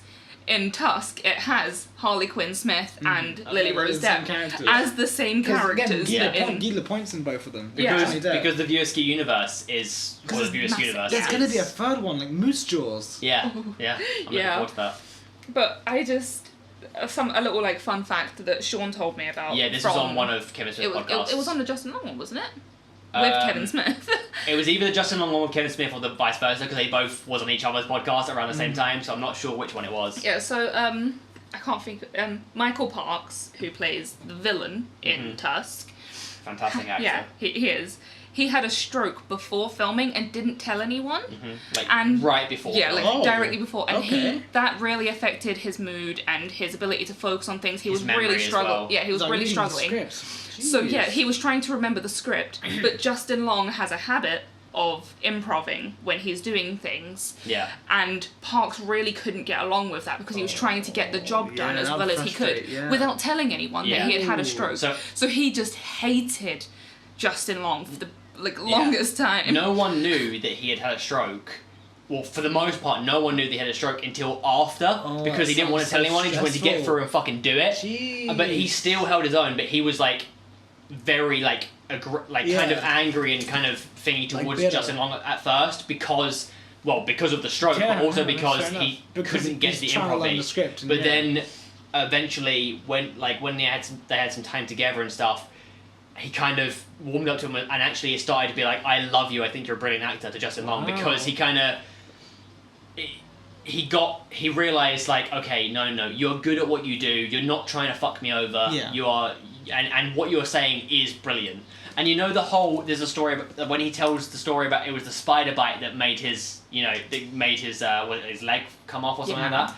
Well, that was entirely improvised from him. Oh, great. He improvised the entire thing, and they were just like, we're keeping the whole thing. It's brilliant. Wasn't it something like also Justin Long's screams in a film is just so like over the top, like they weren't expecting it, and then no one could really handle it. What is the first film you guys think of when you hear Justin Long? Accepted. Oh, okay. Because I want it to be Jeepers Creepers, which I don't like.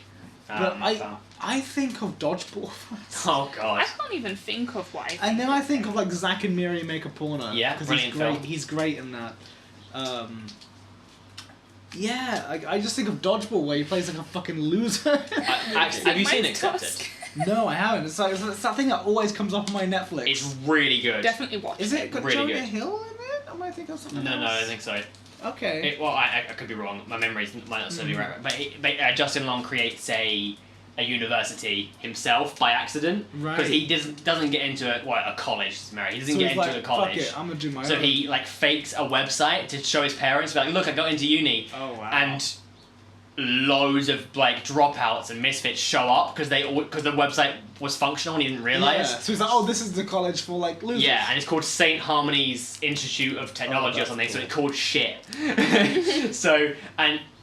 But it's such a good film. It's a really good film. It doesn't deserve to be on this list because it's actually really good. I just know Netflix is always suggesting it to me, and I'm never in a mood for a high schoolish kind of film. No, it's proper good. Alright, cool. Yeah, anytime anyone says to me, I want to watch a film, definitely I'm just like, you should watch Tusk. And they're like, no, so I'm not morbid. watching that film. How many people have you sent that film on who had no clue about it before? Every time people are like, what is it? And I'm just like, you need to watch it. Like, come on. Yeah, like, it's come on, so please. fucking scary. I think It's such a mind You fuck. can't tell anyone what it's about. It's just, No, just yeah. watch it. Just watch it. Like it's just creepy. fun. It has Haley Joel Osment in it, who, if you don't know who it is, he sees dead people. Yeah. And Sixth Sense. It was nice to see him just showing up every now and then, just like, hey. I exist. But yeah, I think Tusk is a brilliant film. I've only seen it once. I'm going to watch it again soon. I don't know I what. don't know if I can sit through it again. I will do fucks it. me up too much. I'm gonna find someone who's gonna be like, oh, should we hang out? Like, oh yeah, maybe we should watch Tusk. I feel like What's it about? this comes across like it's like your life mission to just show this Oh my movie god, to it people. is. What would Marin think of it? Oh my god, yes! I'm gonna do a uni screening, maybe. Wow, Look at the cinema. Totally. I would. It's the I would worst do Kevin it. Smith film of all time. No, it's not. Yoga Hoses is. People don't like Chasing Amy.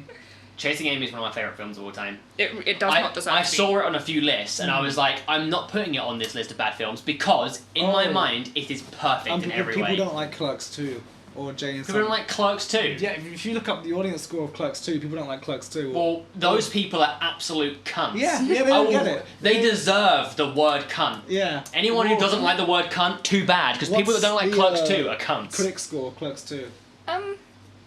64% on Rotten Oh, Tomatoes, that's which all- isn't too that's bad all right actually. then. Yeah. Clerks 2, Jay and Silent Bob, how was that one? Like Strikes Back.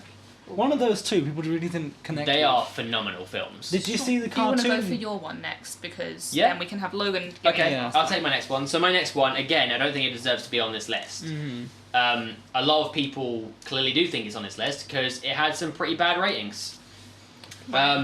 This one, starring Rick Mayall. Okay. Oh, okay. British comedy legend. Came out in 1991. Okay, this could be one of two things. Let's see if you can get it.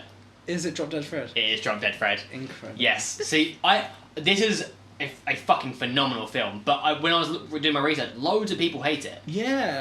It's brilliant. I mean, feel I like- only watched it within the last couple of years. I I feel watched like it you as a watched kid. it. I feel like it's something, if you watch it as a kid, especially in the 90s, you're very nostalgic to it, but then people watch it for the first time now, Yeah. and they're like, what the fuck is this weird movie? Right, it's a British slapstick humour. You have to understand that kind of humour to enjoy it. What's Carrie Fisher doing there? I know, it's brilliant. So, for those of you who don't know, it's basically Rick Mayall is playing an imaginary friend. Phoebe Cates. Yep, of Phoebe Cates, yeah, who she regains her childhood imaginary friend, who is Fred, played by Rick Mayall, and he is just chaos incarnate essentially. And her best noxious. friend is Carrie Fisher, and she owns a houseboat which Fred sinks.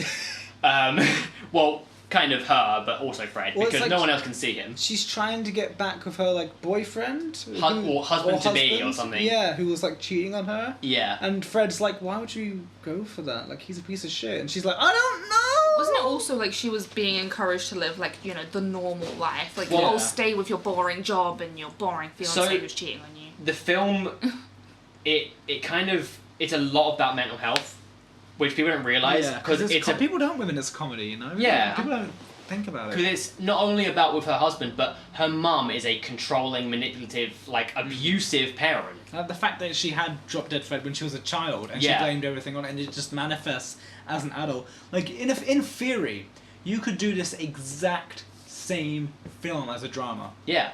This film is essentially the comedy equivalent of Fight Club. Oh my god. Yep.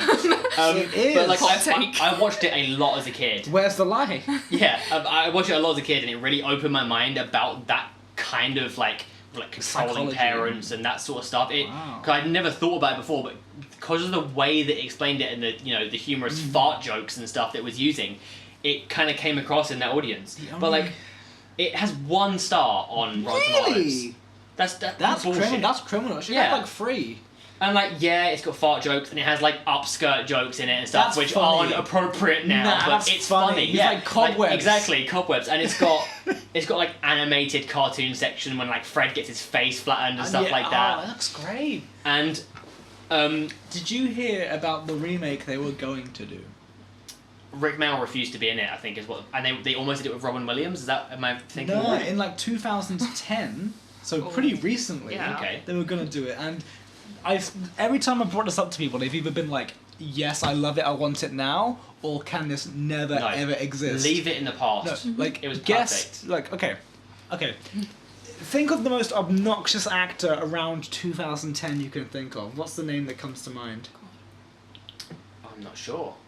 Yeah, Like the casting is it's ace. Like it's not Rick Mayall, but they were going to do like a kind of edgier R-rated reboot of Drop Dead Fred or whatever. Okay. And they were gonna have Russell Brand. Oh no. Of course. No, I hate that. Really? I hate that idea. That sounds awful. It wouldn't have had that like the charm Rick Mayall would Yeah. have had, but it would have been just annoying to the audience. It wouldn't have been not chaotic enough either, I Yeah. don't think. I don't know. No, that would have been. It It's would have been too weird. different. I would have hated it. Like, it's a pitch that I can see someone saying, "Hey, this," and then someone being like, Yeah. "Yeah, that's a great idea." But then when you see it, if you saw it in practice, it Yeah. maybe wouldn't work. You know, Yeah. It's like an easy sell, but not something good. Yeah. See, I still use phrases like mega bitch and snot face. Snot face as a like endearing term is brilliant. Oh, that mega bitch. Right, do you want to take your final one? Yeah. And then we'll do a quick little honourable mentions if we have any. In hindsight, I don't know how much of a good final one this is. That's but fine. like, similar to Kill Bill, where you have one film and it's so big and expansive, it's such a big story, you need to split it up into 2 volumes. Okay. 2 volumes of one cinematic film. There's a film out there that came out in 2017 and 2018, and it's called Best Friends. I've never heard Right. of this. This is what I think it is. It's Then yes. And it is the reunion film of Tommy Wiseau and Oh. Greg Sestero. No. This is And everything I'm against. and you can't recreate magic. You can't, because the room is unironic. He's trying to make a drama, and that's why that's funny. So when you try and do a film with these guys 10 years later, like, they know the joke. So in theory, just doing another film will not work. So everyone hated this movie. And it's made with, like, modern technology, but uber cheap. Yeah. So it looks like a modern film, but it also looks like it's direct to DVD or like a TV movie. Yeah. It's definitely not like a big budget film. But the way they utilize Tommy Wiseau in this is I found really respectable. Like, they literally cast him. That's my phone. They literally cast him as a weird character. Like, the Yeah. character is written to be a fucking freak. So when he improvises or when he does whatever he does, the film never feels like it's losing focus. And it is technically a bad film. It's got weird obsessions with incest and gold diggers. It's a weird movie. But for some reason, it was one of the easiest 3-hour watches I've ever had. 3 hours. Well, it's like 2 films. Yeah. Oh. Okay. So, No. so this is what's interesting me. What's your beef with, like, Tommy Wiseau? I think he's a pretentious cunt and nothing he's ever made is good.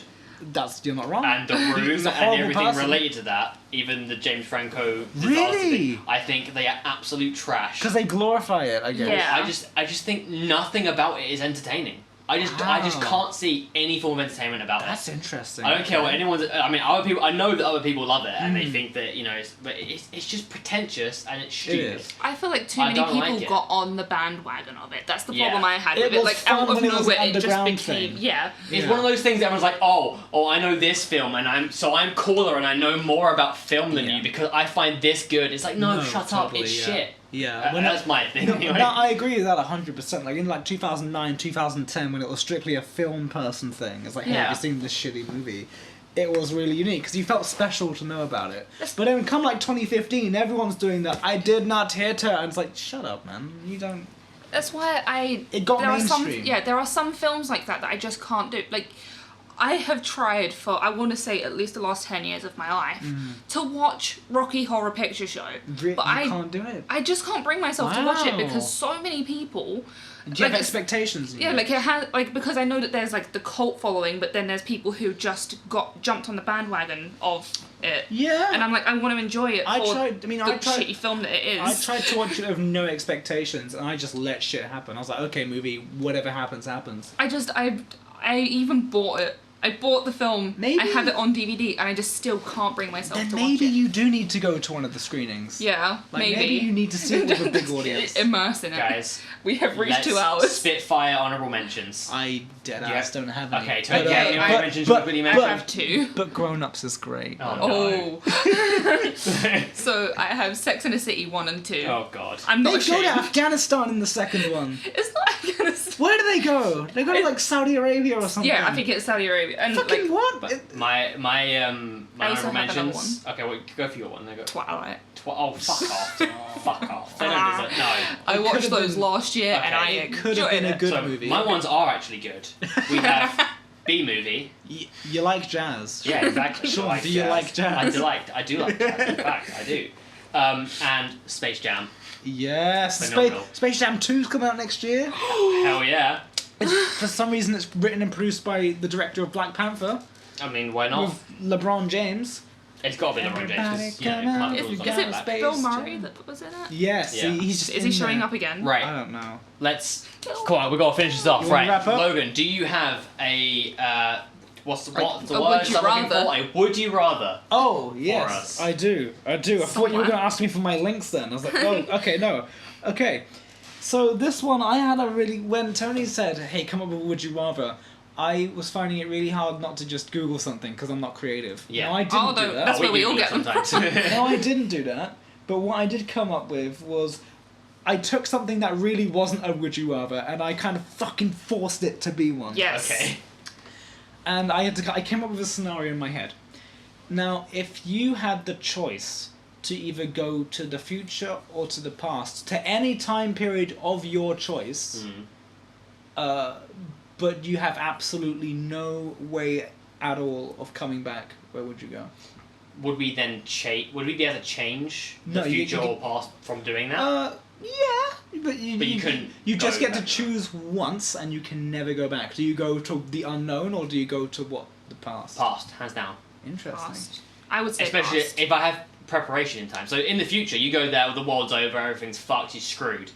You go into the past. You can go into the past with Be the a knowledge billionaire. you currently Yeah. have and be the most powerful You can, like, person hot in tub the time galaxy. machine that thing. Exactly, that's exactly what I do. I create Lugal or I Shaun think- Gall. I think I would just go to 2021 and just be happy. No, because we can stop 2020 from ever happening by going back with the ultimate knowledge that we have. not from our need that life. back! Yeah. Exactly.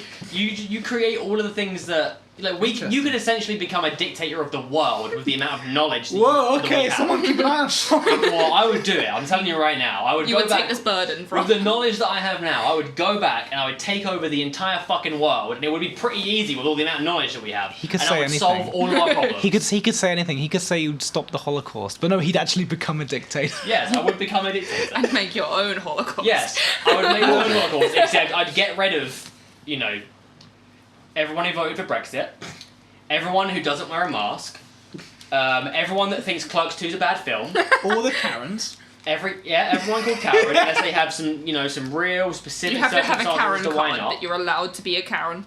Everyone who can't tie their own shoelaces. Aww. Like the list goes on, but I would That's solve. ableist. I'd solve. I don't care. Yeah. Okay, if you don't have any fucking arms, then I'll let you off. Damn. Like, That's me making my little bunny loops. Like, wait. well, I make bunny loops too. That's how you tie laces down. That's the best way. SpongeBob taught us. Loop de loop Exactly. SpongeBob.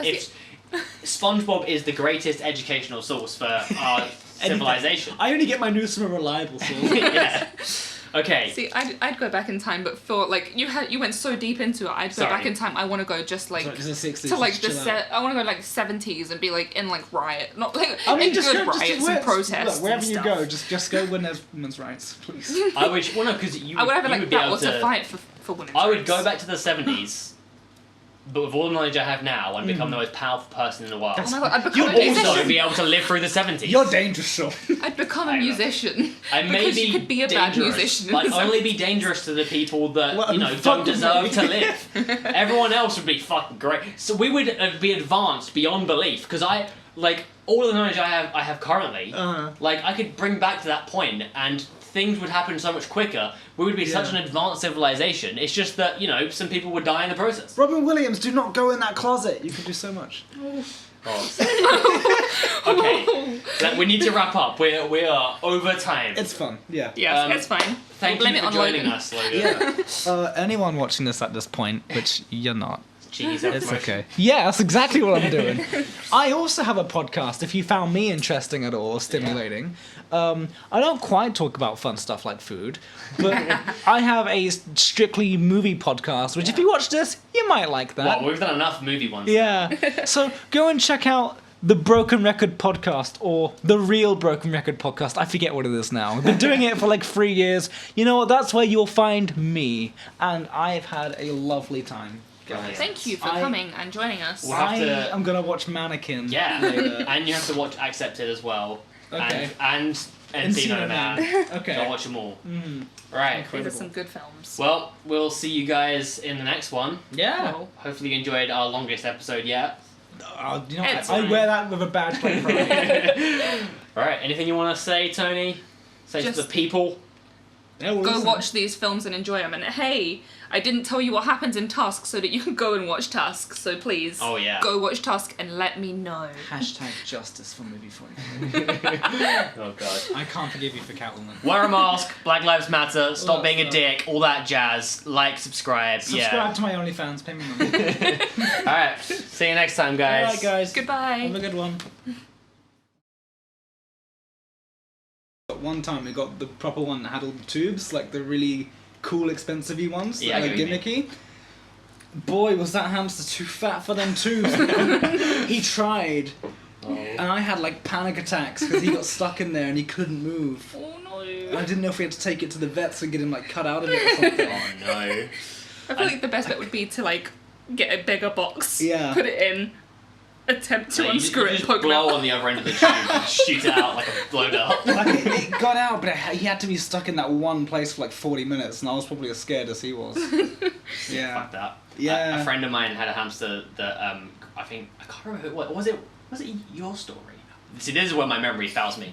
I know I've heard either you or me know someone. I can't remember. It might be both. That's crazy. Their that hamster. at that point.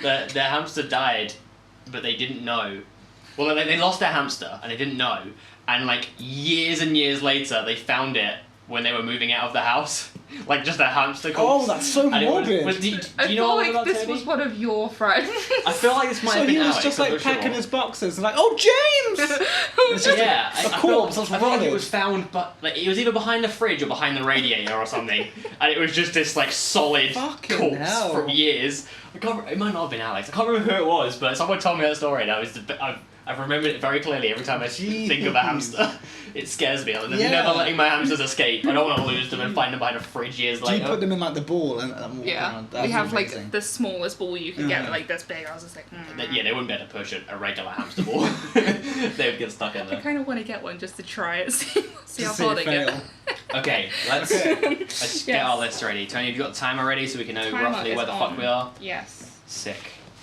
Are you doing the intro? You're doing the Yes, intro. I have to. Sick. We're already recording, by the way. Oh. Sick. How long have we been recording? Long enough. About 2 minutes. Yeah. Okay. Talking about hamsters. Yeah. God. This stuff doesn't have to be in there, though. You guys ready?